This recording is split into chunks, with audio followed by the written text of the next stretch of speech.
ਵਾਹਿਗੁਰੂ ਜੀ ਕਾ ਖਾਲਸਾ ਵਾਹਿਗੁਰੂ ਜੀ ਕੀ ਫਤਿਹ। ਪਰਮ ਸਨਮਾਨਯੋਗ ਗੁਰੂ ਪਿਆਰੇ ਗੁਰੂ ਸਵਾਰੇ ਸਤਸੰਗੀਓ, ਅੱਜ ਦੀ ਸਿੱਖ ਮਿਸ਼ਨਰੀ ਕਾਲਜ ਵੱਲੋਂ ਚੱਲ ਰਹੀ ਗੁਰਮਤਿ ਕਲਾਸ ਵਿੱਚ ਆਪ ਸਾਰਿਆਂ ਨੂੰ ਜੀ ਆਇਆਂ।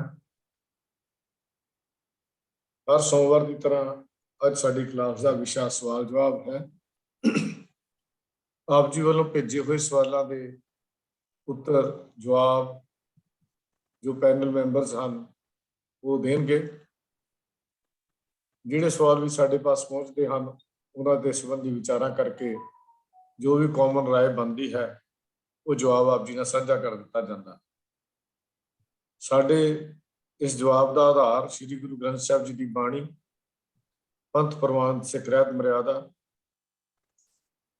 ਭਾਈ ਕਾਹਨ ਸਿੰਘ ਜੀ ਨਾਭਾ, ਪ੍ਰੋਫੈਸਰ ਸਾਹਿਬ ਸਿੰਘ ਜੀ, ਹੋਰ ਵਿਦਵਾਨ ਜਿਹੜੇ ਸਿੱਖ ਰਹਿਤ ਮਰਿਆਦਾ ਨੂੰ ਮੰਨਣ ਵਾਲੇ, ਸਮਝਣ ਵਾਲੇ ਜਾਂ ਸ੍ਰੀ ਗੁਰੂ ਗ੍ਰੰਥ ਸਾਹਿਬ ਜੀ ਨੂੰ ਤੇ ਕੇਵਲ ਸ੍ਰੀ ਗੁਰੂ ਗ੍ਰੰਥ ਸਾਹਿਬ ਜੀ ਨੂੰ ਗੁਰੂ ਮੰਨਣ ਵਾਲੇ ਹਨ, ਉਹਨਾਂ ਦੀਆਂ ਰਚਨਾਵਾਂ ਤੋਂ ਸੇਧ ਲੈਂਦੇ ਹਨ। ਇਹ ਜਵਾਬ ਉਹਨਾਂ ਤੇ ਆਧਾਰਿਤ ਹੁੰਦੇ ਹਨ। ਅੱਜ ਦੇ ਇਹ ਸਵਾਲ ਜਵਾਬ ਸੈਸ਼ਨ ਦੀ ਸੇਵਾ ਵੀ ਰਾਜਾ ਸਿੰਘ ਜੀ ਜੋ ਸ਼ੁਰੂ ਤੋਂ ਹੀ ਇਹ ਸੇਵਾ ਨਿਭਾਉਂਦੇ ਆ ਰਹੇ ਹਨ ਉਹ ਕਰਨਗੇ। ਉਹਨਾਂ ਨੂੰ ਬੇਨਤੀ ਕਰਦਾ ਹਾਂ ਕਿ ਅੱਜ ਦਾ ਇਹ ਸਵਾਲ ਜਵਾਬ ਦਾ ਸੈਸ਼ਨ ਸ਼ੁਰੂ ਕੀਤਾ ਜਾਵੇ। ਵੀ ਰਾਜਾ ਸਿੰਘ ਜੀ, ਵਾਹਿਗੁਰੂ ਜੀ ਕਾ ਖਾਲਸਾ ਵਾਹਿਗੁਰੂ ਜੀ ਕੀ ਫਤਿਹ।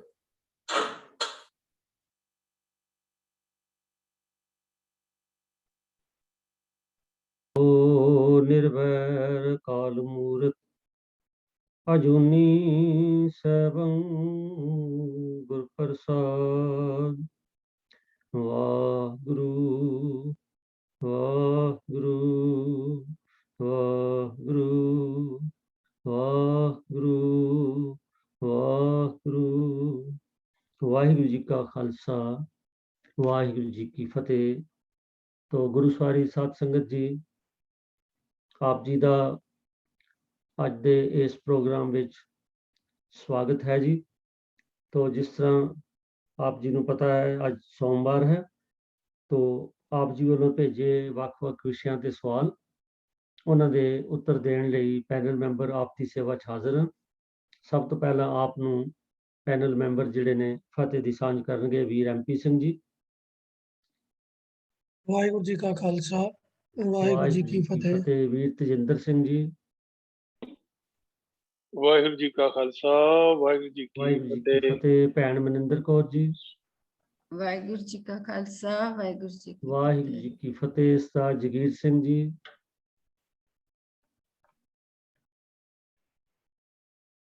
ਜਗੀਰ ਸਿੰਘ ਜੀ।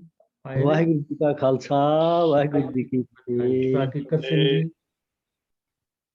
ਸਰਦਾਰ ਕਿੱਕਰ ਸਿੰਘ ਜੀ। ਉਹ ਸ਼ਾਇਦ ਨਹੀਂ ਆ ਰਹੇ, ਉਹਨਾਂ ਦੀ ਤਬੀਅਤ ਠੀਕ ਨਹੀਂ ਹੈ। अच्छा जी, चलो। तो वीर हरजीत सिंह जी भी शामिल ने, आप नाल पहले फतेह साझी हो गई है। तो आओ साध संग जी आप आज दे विषय नूं शुरू करिए। मनमोहन सिंह जी हाज़र। हाँ जी साहब मनमोहन सिंह जी। वाहिगुरू जी की फतेह जी। हाँ जी। तो साध संगत जी, मैं सब तो पहले तो डॉक्टर सुरिंदर सिंह जी कोलों और ਵੀਰ ਮਨਪ੍ਰੀਤ ਸਿੰਘ ਜੀ UK ਉਹਨਾਂ ਤੋਂ ਖਿਮਾ ਮੰਗਦਾ ਕਿ ਪਿਛਲੇ ਹਫਤੇ ਉਹਨਾਂ ਦੇ ਸਵਾਲ ਨਹੀਂ ਸੀ ਲੈ ਸਕੇ, ਔਰ ਡਾਕਟਰ ਸਾਹਿਬ ਦਾ ਖਾਸ ਕਰਕੇ ਪਿਛਲੇ ਹਫਤੇ ਸਮਾਂ ਘੱਟ ਸੀ, ਕਿਉਂਕਿ ਉਸ ਤੋਂ ਪਿਛਲੇ ਹਫਤੇ ਵੀ ਨਹੀਂ ਲਿਆ ਗਿਆ ਸੀ ਤੇ ਪਿਛਲੇ ਹਫਤੇ ਲੈਣਾ ਸੀਗਾ, ਪਰ ਉਹ ਸਮਾਂ ਘੱਟ ਹੋਣ ਕਰਕੇ ਨਹੀਂ ਲਿਆ ਗਿਆ। ਤੇ ਉਹਨਾਂ ਤੋਂ ਮੈਂ ਪਹਿਲਾਂ ਹੀ ਖਿਮਾ ਮੰਗ ਲੈਣਾ। ਤੋ ਪਰ ਕਹਿੰਦੇ ਉਹਨਾਂ ਨੂੰ ਦੇਰ ਆਏ ਦਰੁਸਤ ਆਏ। ਤੋ ਉਮੀਦ ਹੈ ਵੀ ਬੇਸ਼ੱਕ ਦੇਰੀ ਨਾਲ ਜਵਾਬ ਦੇ ਰਹੇ ਹਾਂ, ਪਰ ਡਾਕਟਰ ਸਾਹਿਬ ਸਾਨੂੰ ਖਿਮਾ ਕਰਦੇ। तो सवाल जिहड़ा है वो बड़ा थाट प्रोवोकिंग है जी।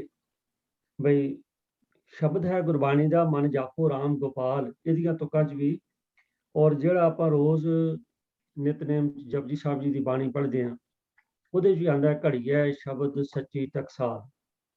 डॉक्टर साहब का सवाल है कि टकसाल तो की भाव है, ਜਿਹੜਾ ਇਹਨਾਂ ਦੋਨਾਂ ਸ਼ਬਦਾਂ ਚ ਆ ਰਿਹਾ ਟਕਸਾਲ, ਇਹਦਾ ਕੀ ਭਾਵ ਹੈ? ਕਿਉਂਕਿ ਘੜੀਐ शब्द सच्ची टकसाल ਬਾਰੇ ਕਾਫੀ ਜਿਹੜੇ ਟੀਕਾਕਾਰ ਨੇ ਉਹ ਥੋੜੇ ਬਹੁਤੇ ਮਤਭੇਦ ਨਾਲ ਵੀ ਗੱਲਬਾਤ ਚੱਲਦੀ ਹੈ। ਤਾਂ ਉਂਝ ਵੀ ਇਹ ਜਿਹੜੀ ਅਵਸਥਾ ਹੈਗੀ ਹੈ, ਕਿਉਂਕਿ ਘੜੀਆ ਸ਼ਬਦ ਸੱਚੀ ਟਕਸਾਲ ਦੀ ਅਵਸਥਾ ਹੀ ਬੜੀ ਉੱਚੀ ਅਵਸਥਾ, ਤੇ ਉੱਚੀ ਅਵਸਥਾ ਨੂੰ ਜ਼ਰੂਰੀ ਗੱਲ ਹੈ ਸਮਝਣ ਲਈ ਸਾਨੂੰ ਜ਼ਿਆਦਾ ਜ਼ੋਰ ਲਾਉਣਾ ਪੈਂਦਾ ਹੈ। ਤੋ ਇਹ ਸਵਾਲ ਦਾ ਉੱਤਰ ਦੇ ਰਹੇ ਨੇ ਵੀਰ ਤਜਿੰਦਰ ਸਿੰਘ। ਹਾਂਜੀ। ਵਾਹਿਗੁਰੂ ਜੀ ਕਾ ਖਾਲਸਾ, ਵਾਹਿਗੁਰੂ ਜੀ ਕੀ ਫਤਿਹ। ਮੈਂ ਖਾਲਸਾ ਸਭ ਤੋਂ ਪਹਿਲਾਂ ਵਾਹਿਗੁਰੂ ਜੀ। MP ਸਿੰਘ ਵੀਰ ਜੀ ਨੂੰ ਬੇਨਤੀ ਕਰਾਂਗਾ ਕਿ ਉਹ ਆਪਣੇ WhatsApp ਦੇ ਉੱਪਰ ਮੈਂ ਰਿਪਲਾਈ ਦੇਤਾ, ਉਹਨੂੰ ਪਲੀਜ਼ ਚੈੱਕ ਕਰ ਲੈਣ। हाँ जी, मिल ਡਾਕਟਰ गया। ਸੁਰਿੰਦਰ ਸਿੰਘ ਜੀ ਆਪ ਬੜੇ ਵਿਦਵਾਨ ਹਨ ਔਰ ਸਾਨੂੰ ਖੁਸ਼ੀ ਹੈ ਕਿ ਉਹ ਇਸ ਪ੍ਰੋਗਰਾਮ ਦੇ ਵਿੱਚ ਬੜੇ ਹੀ ਸਰਚਿੰਗ ਕੁਐਸਚਨ ਜਿਹੜੇ ਹਨ ਉਹ ਪੁੱਛਦੇ ਹਨ, ਜਿਹੜੇ ਕਿ ਵਾਜਬ ਹਨ।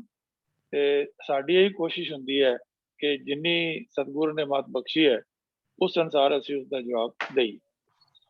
ਤੋ ਡਾਕਟਰ ਸਾਹਿਬ ਦਾ ਜਿਹੜਾ ਸਵਾਲ ਵੀਰ ਰਾਜਾ ਸਿੰਘ ਜੀ ਨੇ ਪੜ੍ਹ ਕੇ ਸੁਣਾਇਆ ਹੈ ਉਹ ਹੈ ਕਿ ਸੱਚੀ ਟਕਸਾਲ ਕੀ ਹੈ।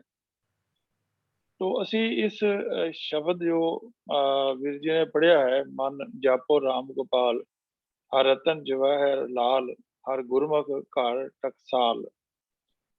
ਤੋ ਇਹ ਜਿਹੜੇ ਸ਼ਬਦ ਹਨ ਜਿੱਥੇ ਟਕਸਾਲ ਦੀ ਗੱਲ ਕੀਤੀ ਜਾਂਦੀ ਹੈ, ਤੋ ਇਹ ਟਕਸਾਲ ਜਿਹੜੀ ਹੈ ਉਹ ਸਾਧ ਸੰਗਤ ਦੀ ਟਕਸਾਲ ਹੈ। ਸਾਧ ਸੰਗਤ ਦੇ ਵਿੱਚ ਬੈਠ ਕਰਕੇ ਜਦੋਂ ਅਸੀਂ ਗੁਰੂ ਦੇ ਸ਼ਬਦ ਦੀ ਵਿਚਾਰ ਕਰਦੇ ਹਾਂ, ਗੁਰੂ ਦੇ ਸ਼ਬਦ ਦੇ ਵਿੱਚ, ਗੁਰੂ ਦਾ ਸ਼ਬਦ ਭਾਵ ਗੁਰੂ ਦਾ ਉਪਦੇਸ਼ ਹੈ। ਜਿਹੜੇ ਵੀ ਅਸੀਂ ਅਰਥ ਦੇਖਦੇ ਹਾਂ ਭਾਈ ਕਾਨ ਸਿੰਘ ਨਾਭਾ ਜੀ ਦੇ, ਭਾਈ ਵੀਰ ਸਿੰਘ ਜੀ ਦੇ, ਉਹਨਾਂ ਸਾਰਿਆਂ ਦੇ ਵਿੱਚ ਇਹੀ ਗੱਲ ਸਾਨੂੰ ਸਮਝਾਈ ਹੈ ਕਿ ਸ਼ਬਦ ਔਰ ਨਾਮ, ਫਿਰ ਇਹਨਾਂ ਦੋਨਾਂ ਦਾ ਮਤਲਬ ਜਿਹੜਾ ਹੈ ਉਹ ਗੁਰੂ ਉਪਦੇਸ਼ ਹੈ। ਤੋ ਇੱਥੇ ਅਸੀਂ ਇਹ ਜਿਹੜਾ ਹੈ ਅਰਥ ਤੋਂ ਸਮਝਦੇ ਹਾਂ ਕਿ ਗੁਰੂ ਦੇ ਸ਼ਬਦ ਦੇ ਵਿੱਚ ਸਾਨੂੰ ਕੀ ਪ੍ਰਾਪਤੀ ਹੁੰਦੀ ਹੈ। ਉਹ ਹੈ ਕਿ ਇਸ ਦੇ ਵਿੱਚ ਸਾਨੂੰ ਜਤ, ਧੀਰਜ, ਉੱਚੀ ਮਤ, ਆਤਮਿਕ ਜੀਵਨ ਦੀ ਸੂਝ ਤੇ ਭਉ, ਨਿਰਮਲ ਭਉ ਆਦਿ ਜਿਹੜੇ ਹਨ, ਇਹ ਸਾਨੂੰ ਜਿਹੜੇ ਹਨ ਸਾਧ ਸੰਗਤ ਦੇ ਵਿੱਚ ਜਦੋਂ ਅਸੀਂ ਗੁਰੂ ਸ਼ਬਦ ਦੀ ਵਿਚਾਰ ਕਰਦੇ ਹਾਂ ਤੇ ਸਾਨੂੰ ਉਹ ਪ੍ਰਾਪਤ ਹੁੰਦੇ ਹਨ। ਤੋ ਅਸੀਂ ਇਹ ਵੀ ਗੱਲ ਸਮਝਣੀ ਹੈ ਕਿ ਅਸੀਂ ਗੁਰੂ ਦੇ ਸ਼ਬਦ ਨੂੰ ਘੜ ਨਹੀਂ ਸਕਦੇ, ਅਸੀਂ ਹਰੀ ਦੇ ਨਾਮ ਨੂੰ ਘੜ ਨਹੀਂ ਸਕਦੇ। ਤੋ ਜਿਸ ਚੀਜ਼ ਨੂੰ ਅਸੀਂ ਘੜਨਾ ਹੈ, ਜੋ ਮੈਂ ਸਮਝਦਾ ਕਿ ਜੋ ਕੁਐਸਚਨ ਦਾ ਵਿਸ਼ਾ ਹੈ ਕਿ ਅਸੀਂ ਕਿਸ ਨੂੰ ਘੜਨਾ ਹੈ, ਕਿਉਂਕਿ ਸ਼ਬਦ ਦੇ ਵਿੱਚ ਜਿਹੜਾ ਕੋਡ ਕੀਤਾ ਗਿਆ ਹੈ ਉਹਦੇ ਇੱਕ ਜਗ੍ਹਾ ਦੇ ਉੱਪਰ ਸ਼ਬਦ ਆਇਆ, ਦੂਸਰੀ ਜਗ੍ਹਾ ਦੇ ਉੱਪਰ ਨਾਮ, ਹਰੀ ਨਾਮ ਦੀ ਗੱਲ ਕੀਤੀ ਗਈ ਹੈ। ਤੋ ਅਸੀਂ ਇਹ ਸਮਝਦੇ ਹਾਂ ਕਿ ਗੁਰੂ ਦਾ ਸ਼ਬਦ ਜਿਹੜਾ ਹੈ ਉਸ ਦੇ ਰਾਹੀਂ, ਉਸ ਦੇ ਵਿੱਚ ਜੋ ਗੁਣ ਹਨ, ਉਹਨਾਂ ਦੇ ਵਿੱਚ ਜੋ ਸਾਨੂੰ ਉਪਦੇਸ਼ ਹੈ, ਉਸ ਦੇ ਰਾਹੀਂ ਅਸੀਂ ਆਪਣੇ ਮਨ ਦੀ ਘੜ ਕਰਨੀ ਹੈ। ਕਿਉਂਕਿ ਮਨ ਜਿਹੜਾ ਹੈ ਇਸ ਨੂੰ ਘੜਨ ਦੀ ਜ਼ਰੂਰਤ ਹੈ, ਕਿਉਂਕਿ ਅਸੀਂ ਆਮ ਜਿਉਂ ਸਮਾਜ ਦੇ ਵਿੱਚ ਚੱਲਦੇ ਹਾਂ ਕਿ ਸਾਡੇ ਅੰਦਰ ਜਿਹੜੇ ਹਨ ਉਹ ਕਾਮ, ਕ੍ਰੋਧ, ਲੋਭ, ਮੋਹ, ਅਹੰਕਾਰ ਬੜੇ ਪ੍ਰਬਲ ਹਨ। ਤੇ ਇਸ ਕਰਕੇ ਮਨ ਜਿਹੜਾ ਸਾਡਾ ਬੜਾ ਅਵੈੜ ਬਣਿਆ ਹੋਇਆ ਹੈ, ਅਨਈਵਨ ਹੈ। ਕਦੀ ਕਿਸੇ ਵੇਲੇ ਗੁਰਮਤਿ ਦੀ ਗੱਲ ਸਮਝ ਆ ਜਾਂਦੀ ਹੈ, ਕਿਸੇ ਵੇਲੇ ਨਹੀਂ ਸਮਝ ਆਉਂਦੀ। ਤੇ ਜਦੋਂ ਅਸੀਂ ਸਾਧ ਸੰਗਤ ਰੂਪ ਕੋਠਾਲੀ ਦੇ ਵਿੱਚ ਆਪਣੇ ਮਨ ਨੂੰ ਜੋੜਦੇ ਹਾਂ, ਜਦੋਂ ਸ਼ਬਦ ਦੇ ਨਾਲ ਆਪਣੇ ਮਨ ਨੂੰ ਜੋੜਦੇ ਹਾਂ, ਗੁਰੂ ਦੇ ਉਪਦੇਸ਼ ਦੇ ਨਾਲ ਅਸੀਂ ਆਪਣੇ ਮਨ ਨੂੰ ਜੋੜਦੇ ਹਾਂ, ਤਾਂ ਸਾਡੇ ਮਨ ਦੇ ਵਿੱਚ, ਜਿਵੇਂ ਸਾਨੂੰ ਗੁਰਬਾਣੀ ਵਿੱਚ ਵੀ ਦਰਸਾਇਆ ਹੈ ਜਪਜੀ ਸਾਹਿਬ ਵਿੱਚ, ਕਿ ਮਤ ਵਿੱਚ ਰਤਨ ਜਵਾਹਰ ਮਾਨਕ, ਜੇ ਇਹ ਗੁਰੂ ਕੀ ਸਿੱਖ ਸੁਣੀ। ਜਦੋਂ ਗੁਰੂ ਦੀ ਸਿੱਖਿਆ ਨੂੰ ਅਸੀਂ ਆਪਣੇ ਮਨ ਦੇ ਵਿੱਚ ਸੁਣਿਆ, ਉਸ ਨੂੰ ਅਸੀਂ ਸਮਝਿਆ, ਅਸੀਂ ਆਪਣੇ ਜੀਵਨ ਵਿੱਚ ਧਾਰਨ ਕੀਤਾ, ਭਾਵ ਜਦੋਂ ਸਾਡੇ ਮਨ ਦੇ ਵਿੱਚ ਸਤ, ਸੰਤੋਖ, ਦਇਆ, ਧਰਮ, ਧੀਰਜ ਔਰ ਜੋ ਗੁਣ ਜਿਹੜੇ ਹਨ, ਜਤ, ਧੀਰਜ, ਉੱਚੀ ਮਤ, ਆਤਮਿਕ ਜੀਵਨ ਦੀ ਸੂਝ ਆਦਿ ਜਿਹੜੇ ਹਨ, ਇਹ ਜਦੋਂ ਸਾਡੇ ਮਨ ਵਿੱਚ ਆ ਜਾਂਦੇ ਹਨ ਤਾਂ ਸਾਡਾ ਮਨ ਜਿਹੜਾ ਹੈ ਉਹ ਘੜਿਆ ਜਾਂਦਾ ਹੈ। ਭਾਵ ਸਾਡਾ ਮਨ ਉਸ ਆਤਮਿਕ ਅਵਸਥਾ ਵਿੱਚ ਪਹੁੰਚ ਜਾਂਦਾ ਹੈ ਜਿਸ ਅਵਸਥਾ ਦੇ ਵਿੱਚ ਗੁਰੂ ਸਾਹਿਬ ਜੀ ਨੇ ਉਹ ਸ਼ਬਦ ਜਿਹੜਾ ਹੈ ਉਹ ਉਚਾਰਿਆ ਹੋਵੇ। ਔਰ ਜਿਨ ਕੋ ਨਦਰ ਕਰਮ ਤਿਨਕਾਰ, ਜਿਨ੍ਹਾਂ ਮਨੁੱਖਾਂ ਦੇ ਉੱਪਰ, ਜਿਨ੍ਹਾਂ ਗੁਰਮੁਖਾਂ ਦੇ ਉੱਪਰ ਸਾਧ ਸੰਗਤ ਦੇ ਵਿੱਚ ਇਹ ਸ਼ਬਦ ਸੂਰਤ ਦੀ ਖੇਡ ਜਿਹੜੀ ਆ ਖੇਡੀ ਜਾਂਦੀ ਹੈ, ਉਹਨਾਂ ਦਾ ਜੀਵਨ ਜਿਹੜਾ ਹੈ ਉਹ ਐਸਾ ਹੋ ਜਾਂਦਾ ਹੈ ਕਿ ਜਿਸ ਤਰ੍ਹਾਂ ਦੇ ਆਤਮਿਕ ਅਵਸਥਾ ਗੁਰੂ ਜੀ ਨੇ ਆਪਣੇ ਸ਼ਬਦਾਂ ਦੇ ਵਿੱਚ ਦੱਸੀ ਹੋਵੇ, ਆਪਣੇ ਉਪਦੇਸ਼ ਦੱਸੇ ਹਨ, ਉਹ ਹੀ ਅਵਸਥਾ ਦੇ ਧਾਰਨੀ ਹੋ ਜਾਂਦੇ ਹਨ। ਭਾਵ ਉਹ ਗੁਰਮੁਖ ਹੋ ਜਾਂਦੇ ਹਨ।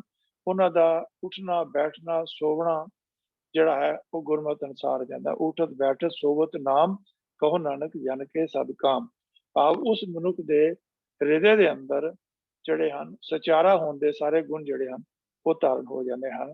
ਵਾਹਿਗੁਰੂ ਜੀ ਕਾ ਖਾਲਸਾ, ਵਾਹਿਗੁਰੂ ਜੀ ਕੀ ਫਤਿਹ। ਵਾਹਿਗੁਰੂ ਜੀ ਕੀ ਫਤਿਹ। ਤੋਂ ਵੀਰ ਤੇਜਿੰਦਰ ਸਿੰਘ ਜੀ ਨੇ ਸਾਨੂੰ ਇਹ ਦੋਨਾਂ ਜੋ ਤੁਕਾਂ ਨੇ ਉਹਨਾਂ ਦਾ ਕੰਪੈਰੀਜ਼ਨ ਕਰਕੇ ਔਰ ਟਕਸਾਲ ਕੀ ਹੈ ਤੇ ਘੜਨਾ ਕੀ ਹੈ, ਸ਼ਬਦ ਦਾ ਘੜਨਾ ਕੀ ਹੈ, ਉਹ ਦੱਸਿਆ। ਮੈਂ ਆਸ ਕਰਦਾ ਡਾਕਟਰ ਸਾਹਿਬ ਔਰ ਬਾਕੀ ਸੰਗਤ ਜਿਹੜੀ ਹੈ ਉਹ ਇਹਨਾਂ ਵੀਰ ਜੀ ਦੀ ਇਸ ਐਕਸਪਲੇਨੇਸ਼ਨ ਨਾਲ ਜ਼ਰੂਰ ਸੈਟੀਸਫਾਈਡ ਹੋਣਗੇ। ਬਾਕੀ ਗੁਰਮਤ ਜਿਹੜੀ ਹੈ ਔਰ ਖਾਸ ਕਰਕੇ ਇਹ ਜਿਹੜੇ ਫਿਲਾਸਫੀਕਲ ਵਿਸ਼ੇ ਨੇ ਸਾਧ ਸੰਗਤ ਜੀ, ਇਹਨਾਂ ਦੀ ਤਾਂ ਜਿਤਨੀ ਖੋਜ ਹੁੰਦੀ ਰਹੀ ਉਨੀ ਥੋੜੀ ਹੈ। ਤੋ ਹੋਰ ਵੀ ਕਈ ਗੱਲਾਂ ਸਾਹਮਣੇ ਆ ਸਕਦੀਆਂ ਨੇ ਜੋ ਅਸੀਂ ਰਲ ਮਿਲ ਕੇ ਆਪਾਂ ਸਮੇਂ ਸਾਂਝੇ ਕਰਦੇ ਰਹਿਣੇ ਔਰ ਕਰਦੇ ਰਹਾਂਗੇ। ਧੰਨਵਾਦ ਵੀਰ ਤੇਜਿੰਦਰ ਸਿੰਘ ਜੀ। ਤੋ ਸਾਧ ਸੰਗਤ ਜੀ, ਸੰਗਤ ਚੋਂ ਇੱਕ ਭੈਣ ਜੀ ਨੇ ਸਵਾਲ ਕੀਤਾ ਸੀਗਾ ਕਿ ਗੁਰਬਾਣੀ ਵਿੱਚ ਆਉਂਦਾ ਕਿ ਭੈ ਬਿਨ ਭਗਤ ਨ ਹੋਵੇ, ਨਾਮ ਨਾ ਲੱਗੈ ਪਿਆਰ, ਸਤਿਗੁਰ ਮਿਲਿਆ ਭਉ ਉਪਜੈ, ਭੈ ਭਾਏ ਰੰਗ ਸਵਾਰ। ਤੋ ਇਹਦੇ ਚ ਜਿਹੜਾ ਭੈ ਦਾ ਜ਼ਿਕਰ ਆਉਂਦਾ ਹੈ, ਉਹ ਭੈਣ ਜੀ ਦਾ ਸਵਾਲ ਇਹ ਸੀ ਸੰਗਤ ਵਿੱਚੋਂ ਕਿ ਇਹ ਕਿਸ ਭੈ ਦਾ ਜ਼ਿਕਰ ਹੈ ਜਿਹੜਾ ਗੁਰਬਾਣੀ ਚ ਆ ਰਿਹਾ, ਭੈ ਬਿਨ ਭਗਤ ਨ ਹੋਵੇ ਇੱਥੇ, ਔਰ ਦੂਜੀ ਤੁਕ ਚ ਸਤਿਗੁਰ ਮਿਲਿਆ ਭਉ ਉਪਜੇ। ਇਹ ਭੈ ਤੇ ਭਉ ਜਿਹੜੇ ਨੇ ਇਹ ਕੀ ਨੇ, ਇਹ ਕਿਸ, ਇਹਨਾਂ ਤੋਂ ਭਾਵ ਕੀ ਹੈ? ਤੇ ਖਿਮਾ ਕਰਨਾ ਜੀ, ਹਾਂ ਠੀਕ ਹੈ, ਤੇ ਇਹੀ ਹੈ। ਮੈਂ ਮੇਰੇ ਸਾਹਮਣੇ ਦੂਜਾ ਸਵਾਲ ਆ ਰਿਹਾ ਸੀ, ਮੈਂ ਉਸ ਕਰਕੇ ਥੋੜਾ ਕਨਫਿਊਜ਼ ਹੋ ਗਿਆ, ਮੈਂ ਆਮ ਸੌਰੀ। ਤੋ ਮੈਂ ਹੁਣ ਬੇਨਤੀ ਕਰ ਰਿਹਾ ਭੈਣ ਮਨਿੰਦਰ ਕੌਰ ਜੀ ਨੂੰ, ਬਈ ਇਹ ਕਿਸ ਭੈ ਦੀ ਗੱਲ ਹੈ, ਉਹ ਸਾਨੂੰ ਥੋੜਾ ਜਿਹਾ ਸਮਝਾਓ। ਵਾਹਿਗੁਰੂ ਜੀ ਕਾ ਖਾਲਸਾ, ਵਾਹਿਗੁਰੂ ਜੀ ਕੀ ਵਾਹਿਗੁਰੂ ਫਤਿਹ। ਜੀ ਕੀ ਫਤਿਹ। ਜਿਸ ਤਰ੍ਹਾਂ ਵੀਰ ਜੀ ਨੇ ਦੱਸਿਆ ਹੈ ਕਿ ਅੱਜ ਦਾ ਸਵਾਲ ਹੈ, ਭੈ ਬਿਨ ਭਗਤ ਨਾ ਹੋਵੇ, ਨਾਮ ਨ ਲੱਗੈ ਪਿਆਰ, ਸਤਿਗੁਰ ਮਿਲੈ ਭਉ ਉਪਜੈ, ਭੈ ਪਾਏ ਰੰਗ ਸਵਾਰ। ਇਹਨਾਂ ਪੰਕਤੀਆਂ ਵਿੱਚ ਕਿਸ ਭੈ ਦਾ ਜ਼ਿਕਰ ਹੈ?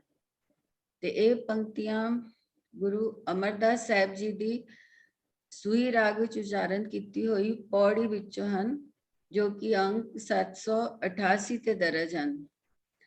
ਜੇ ਅਖਰੀ ਅਰਥ ਹੈ, ਪ੍ਰਭੂ ਦੇ ਡਰ ਤੋਂ ਬਿਨਾ ਉਸਦੀ ਭਗਤੀ ਨਹੀਂ ਹੋ ਸਕਦੀ ਤੇ ਉਸਦੇ ਨਾਮ ਵਿੱਚ ਪਿਆਰ ਨਹੀਂ ਬਣ ਸਕਦਾ। ਭਾਵ ਉਸਦਾ ਨਾਮ ਪਿਆਰਾ ਨਹੀਂ ਲੱਗ ਸਕਦਾ ਤੇ ਡਰ ਤਾਂ ਹੀ ਪੈਦਾ ਹੁੰਦਾ ਹੈ ਜੇ ਗੁਰੂ ਮਿਲੇ।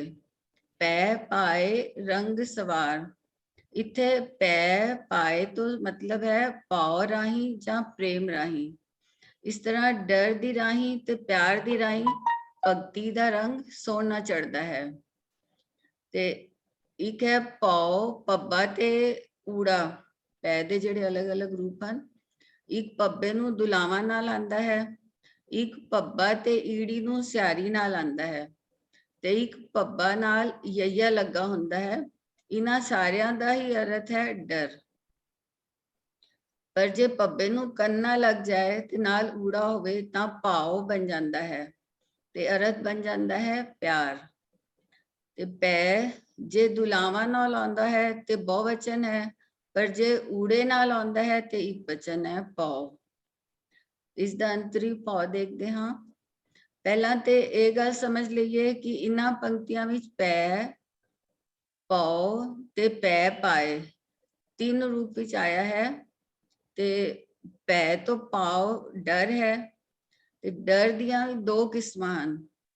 ਇੱਕ ਡਰ ਉਸਾਰੂ ਹੁੰਦਾ ਹੈ ਤੇ ਦੂਜਾ ਵਿਨਾਸ਼ਕਾਰੀ। ਉਸਾਰੂ ਡਰ ਹੈ, ਜਿਵੇਂ ਅਸੀਂ ਬੱਚੇ ਨੂੰ ਡਰਾ ਕੇ ਕੋਈ ਕੰਮ ਕਰਵਾਉਂਦੇ ਹਾਂ, ਪਰ ਉਸਦਾ ਨਤੀਜਾ ਅੱਛਾ ਹੁੰਦਾ ਹੈ, ਉਸਦੀ ਭਲਾਈ ਲਈ ਹੁੰਦਾ ਹੈ, ਤੇ ਉਸਦੀ ਭਲਾਈ ਲਈ ਹੁੰਦਾ ਹੈ, ਤੇ ਉਹ ਜਿਹੜਾ ਹੈ ਉਹ ਨਿਰਮਲ ਪੈ ਹੈ। ਤੇ ਜਿਹੜਾ ਦੂਜਾ ਡਰ ਹੈ, ਦੂਜੇ ਡਰ ਦੇ ਅਧੀਨ ਅਸੀਂ ਕਰਮ ਕਾਂਡ ਕਰਨ ਲੱਗ ਜਾਂਦੇ ਹਾਂ, ਜੇ ਕੰਮ ਨਾ ਕੀਤਾ ਤੇ ਕੁਝ ਗਲਤ ਹੋ ਜਾਏਗਾ। ਤੇ ਇਹਨਾਂ ਪੰਕਤੀਆਂ ਵਿੱਚ ਜਿਸ ਭੈ ਦੀ ਗੱਲ ਹੈ ਉਹ ਨਿਰਮਲ ਭੈ ਦੀ ਗੱਲ ਹੈ। ਇੱਥੇ ਡਰਨ ਵਾਲੇ ਭੈ ਦੀ ਗੱਲ ਨਹੀਂ ਹੈ। ਭੈ ਵਿੱਚੋਂ ਹੀ ਜੀਵਨ ਦੀ ਸ਼ਕਤੀ ਅਤੇ ਰੱਬੀ ਭਾਣੇ ਨੂੰ ਮਿੱਠਾ ਕਰਕੇ ਮੰਨਣ ਦੀ ਦਾਤ ਮਿਲਦੀ ਹੈ। ਭੈ ਵਿੱਚ ਰਹਿ ਕੇ ਜੀਵਨ ਸਵਰ ਜਾਂਦਾ ਹੈ ਜਾਂ ਸਵਾਰ ਲੈਂਦੇ ਹਾਂ ਅਤੇ ਆਪਣੀ ਮੰਜ਼ਿਲ ਤੇ ਪਹੁੰਚ ਜਾਂਦੇ ਹਾਂ। ਇਸ ਨੂੰ ਸਮਝਣ ਲਈ ਜੇ ਅਸੀਂ ਪਹਿਲਾਂ ਭਾਵ ਨੂੰ ਸਮਝ ਲਈਏ ਤੇ ਨਿਰਮਲ ਭੈ ਜਲਦੀ ਸਮਝ ਆਏਗਾ। ਗੁਰਮਤਿ ਅਨੁਸਾਰ ਭਾਵ ਨਾਲ ਭਗਤੀ ਹੈ, ਭਾਵ ਪ੍ਰੇਮਾ ਭਗਤੀ ਹੈ। ਜੇ ਭਗਤੀ ਸੰਸਾਰਕ ਮੰਗਾਂ ਲਈ ਕੀਤੀ ਜਾ ਰਹੀ ਹੈ ਤੇ ਇਹ ਸੌਦੇਬਾਜ਼ੀ ਹੈ। ਭਗਤੀ ਵਿੱਚ ਭਾਵਨਾ ਪ੍ਰਧਾਨ ਹੈ। ਇਹ ਨਹੀਂ ਕਿ ਰੱਬ ਜੀ ਮੇਰਾ ਇਹ ਕੰਮ ਪੂਰਾ ਹੋ ਜਾਏ ਤੇ ਮੈਂ ਇੰਨੇ ਪਾਠ ਕਰਾਂਗੀ ਜਾਂ ਚਲੀਆ ਕਰਾਂਗੀ ਜਾਂ ਗੁਰਦੁਆਰੇ ਕੋਈ ਚੀਜ਼ ਭੇਟਾ ਕਰਾਂਗੀ। ਜਿਵੇਂ ਵੀਰ ਜੀ ਨੇ ਵੀ ਹੁਣੇ ਗੱਲ ਕੀਤੀ ਹੈ ਕਿ ਜਪਜੀ ਸਾਹਿਬ ਵਿੱਚ ਗੁਰੂ ਨਾਨਕ ਸਾਹਿਬ ਜੀ ਨੇ ਨਿਰਣਾ ਕਰਦਿਆਂ ਆਦੇਸ਼ ਦਿੱਤਾ ਹੈ ਕਿ ਜੇ ਮਨੁੱਖ ਨੇ ਸਰੀਰ ਰੂਪੀ ਭਾਂਡੇ ਵਿੱਚ ਅੰਮ੍ਰਿਤ ਪਾਉਣਾ ਹੈ ਤਾਂ ਉਸਦੀ ਕਾੜਤ ਪੌ ਦੀ ਸਹਾਇਤਾ ਨਾਲ ਸਰੀਰ ਨੂੰ ਸੰਜਮ ਵਿੱਚ ਰੱਖ ਕੇ ਤੇ ਸ਼ਬਦ ਨਾਲ ਕਰਨੀ ਪੈਂਦੀ ਹੈ। ਪੌ ਖੱਲਾ ਅਗਨ ਤਪਤਾਓ, ਭਾਂਡਾ ਪਾਓ, ਅੰਮ੍ਰਿਤ ਤਿਤ ਢਾਲ, ਕੜੀਏ ਸ਼ਬਦ ਸੱਚੀ ਟਕਸਾਲ, ਜਿਨਕੋ ਨਦਰ ਕਰਮ ਤਿਨਕਾਰ, ਨਾਨਕ ਨਦਰੀ ਨਦਰ ਨਿਹਾਲ। ਜਦੋਂ ਪੈ ਡਰ ਹੈ ਤੇ ਉਹ ਭਰਮ ਪੈਦਾ ਕਰੇਗਾ, ਤੇ ਜੇ ਪੈ ਅਨੁਸ਼ਾਸਨ ਜਾਂ ਡਿਸਿਪਲਿਨ ਬਣ ਜਾਏਗਾ ਤਾਂ ਇਹ ਭਾਵ ਪੈਦਾ ਕਰੇਗਾ। ਤੇ ਇਸ ਭਾਵ ਦੁਆਰਾ ਪੈਦਾ ਹੋਈ ਭਗਤੀ ਬਾਰੇ ਤਿਲੰਗ ਰਾਗ ਵਿੱਚ ਗੁਰੂ ਨਾਨਕ ਪਾਤਸ਼ਾਹ ਇਸ ਤਰ੍ਹਾਂ ਫਰਮਾਉਂਦੇ ਹਨ। ਪੈਕੀਆਂ ਦੇ ਸਲਾਈਆਂ ਨੈਣੀ, ਭਾਉ ਕਾ ਕਰ ਸ਼ਿੰਗਾਰੋ, ਤਾਂ ਸੁਹਾਗਣ ਜਾਣੀਏ, ਲਾਗੀ ਜਾਂਸ਼ਾ ਧਰੇ ਪਿਆਰੋ। ਗੁਰਬਾਣੀ ਦੀ ਵਿਆਖਿਆ ਗੁਰਬਾਣੀ ਰਾਹੀਂ ਕੀਤੀ ਜਾਣੀ ਚਾਹੀਦੀ ਹੈ। ਸੋ ਇਸ ਨੂੰ ਸਮਝਣ ਲਈ ਅਸੀਂ ਲਾਵਾਂ ਵਿੱਚ ਗੁਰੂ ਰਾਮਦਾਸ ਸਾਹਿਬ ਜੀ ਦਾ ਸੰਜੋਇਆ ਜੀਵਨ ਦਾ ਫਲਸਫਾ ਗੁਰੂ ਰਾਮਦਾਸ ਸਾਹਿਬ ਜੀ ਦਾ ਸੰਜੋਇਆ ਜੀਵਨ ਦਾ ਫਲਸਫਾ ਸਮਝਦੇ ਹਾਂ। ਸੂਈ ਮਹਿਲਾ ਚੌਥਾ ਵਿੱਚ ਇਹ ਸੂਈ ਰਾਗ ਵਿੱਚ ਗੁਰੂ ਰਾਮਦਾਸ ਸਾਹਿਬ ਜੀ ਦਾ ਉਚਾਰਨ ਕੀਤਾ ਇੱਕ ਛੰਦ ਹੈ ਜਿਸ ਵਿੱਚ 4 ਬੰਧ ਹਨ। ਲਾਵਾਂ ਸਿਰਲੇਖ ਨਹੀਂ ਹੈ ਪਰ ਆਨੰਦ ਕਾਰਜ ਵੇਲੇ ਪੜਨ ਦੀ ਹਿਦਾਇਤ ਹੈ। ਇਸ ਵਿੱਚ ਗੁਰੂ ਰਾਮਦਾਸ ਸਾਹਿਬ ਜੀ ਦੁਆਰਾ ਅਧਿਆਤਮਕ ਜੀਵਨ ਦੀਆਂ 4 ਸਟੇਜਾਂ ਬਿਆਨ ਕੀਤੀਆਂ ਗਈਆਂ ਹਨ। ਨਿਰਮਲ ਭਾਵ ਨੂੰ ਦੂਜੇ ਬੰਦ ਵਿੱਚ ਸਮਝਾਇਆ ਹੈ। ਹਰ ਦੂਜੜੀ ਲਾਉ ਸਤਿਗੁਰ ਪੁਰਖ ਮਿਲਾਇਆ ਬਲਰਾਮ ਜੀਓ, ਨਿਰਭਉ ਪੈ ਮਨ ਹੋਏ ਹਉਮੈ ਮੈਲ ਗਵਾਇਆ ਬਲਰਾਮ ਜੀਓ, ਨਿਰਮਲ ਭਉ ਪਾਇਆ ਹਰ ਗੁਣ ਗਾਇਆ, ਹਰ ਵੇਖੈ ਰਾਮ ਹਦੂਰੇ, ਹਰ ਆਤਮ ਰਾਮ ਪਸਾਰਿਆ ਸੁਆਮੀ, ਸਰਬ ਰਹਾ ਭਰਪੂਰੈ, ਅੰਤਰ ਬਾਹਰ ਹਰ ਪ੍ਰਭ ਏਕੋ, ਮਿਲ ਹਰ ਜਨ ਮੰਗਲ ਗਾਏ, ਜਨ ਨਾਨਕ ਦੂਜੀ ਲਾਉ ਚਲਾਈ, ਅਨਹਦ ਸ਼ਬਦ ਵਜਾਏ। ਪਹਿਲੇ ਬੰਦ ਜਾਂ ਲਾਂ ਵਿੱਚ ਜਿੱਥੇ ਜੀਵਨ ਦੀ ਬੁਨਿਆਦੀ ਅਸਲੀਅਤ ਧਰਮ ਨੂੰ ਦ੍ਰਿੜ ਕਰਨ ਦੀ ਪ੍ਰੇਰਣਾ ਦਿੱਤੀ ਹੈ, ਉੱਥੇ ਦੂਜੀ ਲਾਂ ਵਿੱਚ ਪਤੀ ਪਤਨੀ ਨੂੰ ਇੱਕ ਦੂਜੇ ਪ੍ਰਤੀ ਨਿਰਭਉ ਭੈ, ਜਿਸ ਨੂੰ ਨਿਰਮਲ ਭਾਵ ਵੀ ਕਹਿੰਦੇ ਹਾਂ, ਨਿਰਮਲ ਭਾਵ ਰੱਖਣ ਦੀ ਤੇ ਨਾਲ ਹੀ ਹਉਮੈ ਦਾ ਤਿਆਗ ਕਰਨ ਦੀ ਤਾਕੀਦ ਕੀਤੀ ਹੈ। ਜੀਵ ਇਸਤਰੀ ਕੋਲ ਪਤੀ ਪਰਮਾਤਮਾ ਨੂੰ ਰਿਝਾਉਣ ਦਾ ਇੱਕੋ ਤਰੀਕਾ ਹੈ ਆਪਣੇ ਆਪ ਨੂੰ ਗਵਾਉਣਾ। ਇਸ ਵਿੱਚ ਪਰਮਾਤਮਾ ਦੀ ਸਰਵ ਵਿਆਪਕਤਾ ਦੇ ਸਿਧਾਂਤ ਉੱਤੇ ਵਿਸ਼ਵਾਸ ਕਰਨ ਦੀ ਤਾਕੀਦ ਕੀਤੀ ਹੈ। ਪਤੀ ਤੇ ਪਤਨੀ ਨੂੰ ਹਰ ਵੇਖੈ ਰਾਮ ਹਦੂਰੇ, ਪਰਮਾਤਮਾ ਨੂੰ ਸਦਾ ਆਪਣੇ ਹਾਜ਼ਰ ਨਾਜ਼ਰ ਅੰਗ ਸੰਗ ਦੇਖਣ ਦੀ ਗੱਲ ਕੀਤੀ ਹੈ।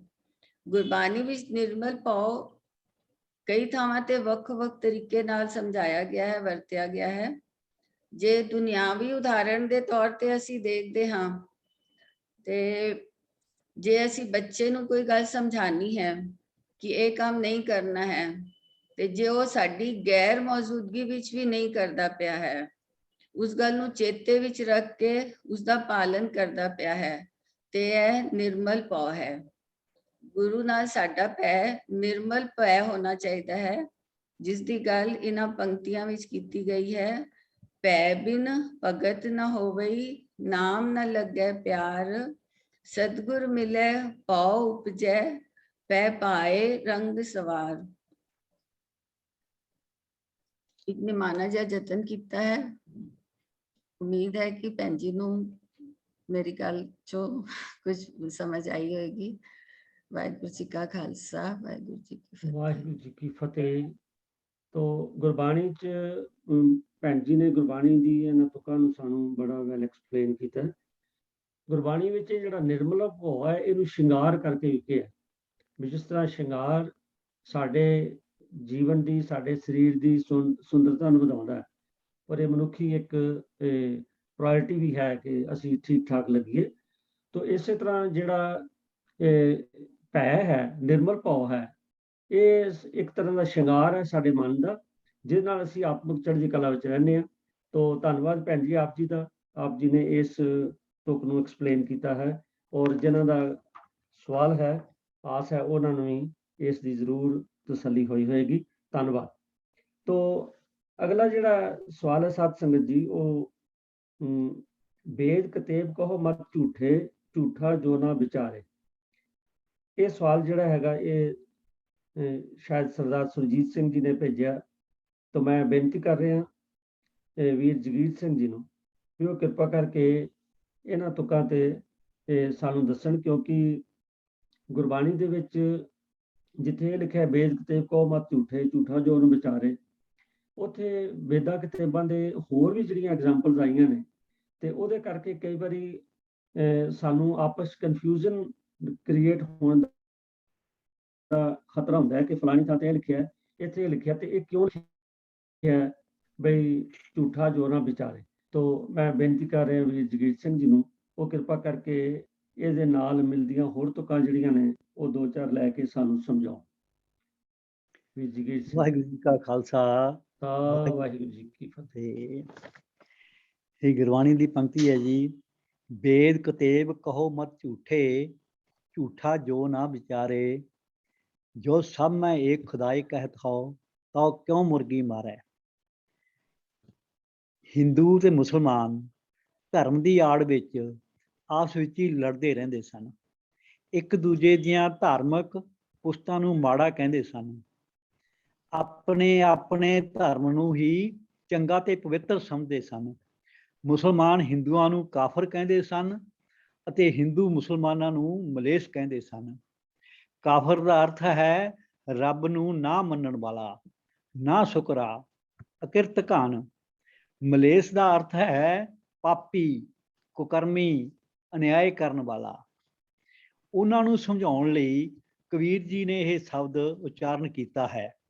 ਇਸ ਸ਼ਬਦ ਦੀ ਰਹਾਉ ਦੀ ਪੰਕਤੀ ਹੈ, ਮੁੱਲਾ ਕਹੋ ਨਿਉ ਖੁਦਾਈ, ਤੇਰੇ ਮਨ ਕਾ ਭਰਮ ਨਾ ਜਾਈ। ਇਹਦਾ ਅਰਥ ਹੈ, ਹੇ ਮੁੱਲਾ, ਤੂੰ ਲੋਕਾਂ ਨੂੰ ਖੁਦਾ ਦਾ ਨਿਆਂ ਸੁਣਾਉਂਦਾ ਹੈ, ਪਰ ਤੇਰੇ ਆਪਣੇ ਮਨ ਦਾ ਭੁਲੇਖਾ ਅਜੇ ਦੂਰ ਨਹੀਂ ਹੋਇਆ। ਕਬੀਰ ਜੀ ਸਮਝਾਉਂਦੇ ਹਨ ਕਿ ਵੇਦ ਕਤੇਬ ਕਹੋ ਮਤ ਝੂਠੇ, ਝੂਠਾ ਜੋ ਨਾ ਵਿਚਾਰੇ। ਹੇ ਹਿੰਦੂ ਤੇ ਮੁਸਲਮਾਨ ਵੀਰੋ, ਵੇਦਾਂ ਅਤੇ ਕੁਰਾਨ ਨੂੰ, ਆ ਧਰਮ ਪੁਸਤਕਾਂ ਨੂੰ ਝੂਠਾ ਨਾ ਆਖੋ। ਝੂਠਾ ਤਾਂ ਉਹ ਬੰਦਾ ਹੈ ਜੋ ਇਹਨਾਂ ਧਾਰਮਿਕ ਪੁਸਤਕਾਂ ਨੂੰ ਵਿਚਾਰਦਾ ਨਹੀਂ ਜੀ। ਜੋ ਸਾਹਮਣੇ ਇੱਕ ਖੁਦਾਏ ਕਹਿਤ ਹੋ, ਤਾਂ ਕਿਉਂ ਮੁਰਗੀ ਮਾਰੇ। ਹੇ ਮੁੱਲਾ, ਜੇ ਤੂੰ ਆਖਦਾ ਹੈ ਕਿ ਖੁਦਾ ਸਭ ਜੀਵਾਂ ਵਿੱਚ ਮੌਜੂਦ ਹੈ, ਤਾਂ ਉਸ ਖੁਦਾ ਅੱਗੇ ਕੁਰਬਾਨੀ ਦੇਣ ਲਈ ਮੁਰਗੀ ਕਿਉਂ ਮਾਰਦਾ ਹੈ? ਕੀ ਉਸ ਮੁਰਗੀ ਵਿੱਚ ਖੁਦਾ ਆਪ ਨਹੀਂ ਵਸਦਾ? ਕਬੀਰ ਜੀ ਨੇ ਇਸੇ ਭਾਵ ਦਾ ਇੱਕ ਹੋਰ ਸ਼ਬਦ ਤਲੰਗ ਰਾਗ ਵਿੱਚ 727 ਅੰਕ ਉੱਪਰ ਦਰਜ ਕੀਤਾ ਹੈ। ਵੇਦ ਕਤੇਬ ਇਸ ਤਰ੍ਹਾਂ ਭਾਈ, ਦਿਲ ਕਾ ਫਿਕਰ ਨਾ ਜਾਏ, ਟੁਕਦਮ ਕਰਾਰੀ ਜੋ ਕਰੋ, ਹਾਜ਼ਰ ਹਜੂਰ ਖੁਦਾਏ। ਬੰਦੇ ਖੋਜ ਦਿਲ ਹਰ ਰੋਜ਼, ਨਾ ਫਿਰ ਪਰੇਸ਼ਾਨੀ ਮਾਹੇ, ਇਹ ਜੋ ਦੁਨੀਆ ਸਹਿਰ ਮੇਲਾ ਦਸਤਗਿਰੀ ਨਾਹੇ ਜੀ। ਵੇਦ ਕਤੇਬ ਇਸ ਤਰ੍ਹਾਂ ਭਾਈ, ਬਾਦ ਦੀ ਖਾਤਰ ਵੇਦਾਂ ਕਤੇਬਾਂ ਦੇ ਹਵਾਲੇ ਦੇ ਦੇ ਕੇ ਵੱਧ ਗੱਲਾਂ ਕਰਨ ਨਾਲ ਮਨੁੱਖ ਦੇ ਆਪਣੇ ਦਿਲ ਦਾ ਸਹਿਮ ਦੂਰ ਨਹੀਂ ਹੁੰਦਾ। ਟੁਕਦਮ ਕਰਾਰੀ ਜੋ ਕਰੋ, ਹਾਜ਼ਰ ਹਜੂਰ ਖੁਦਾਏ। ਜੇ ਤੁਸੀਂ ਆਪਣੇ ਮਨ ਨੂੰ ਪਲਕ ਭਰ ਵੀ ਟਿਕਾ ਲਵੋ, ਤਾਂ ਤੁਹਾਨੂੰ ਸਭਨਾਂ ਵਿੱਚ ਵਸਦਾ ਰੱਬ ਦਿਸੇਗਾ ਜੀ। ਕਿਸੇ ਦੇ ਵਿਰੁੱਧ ਤਰਕ ਕਰਨ ਦੀ ਲੋੜ ਨਹੀਂ ਪਵੇਗੀ। ਬੰਦੇ ਖੋਜ ਦਿਲ ਹਰ ਰੋਜ਼, ਨਾ ਫਿਰ ਪਰੇਸ਼ਾਨੀ ਮਾਹੇ। ਆਪਣੇ ਹੀ ਦਿਲ ਨੂੰ ਖੋਜ, ਬਹਿਸ ਵਿੱਚ ਘਬਰਾਹਟ ਵਿੱਚ ਨਾ ਭਟਕ। ਇਹ ਜੋ ਦੁਨੀਆ ਸਹਿਰ ਮੇਲਾ ਦਸਤਗਿਰੀ ਨਾਹੇ।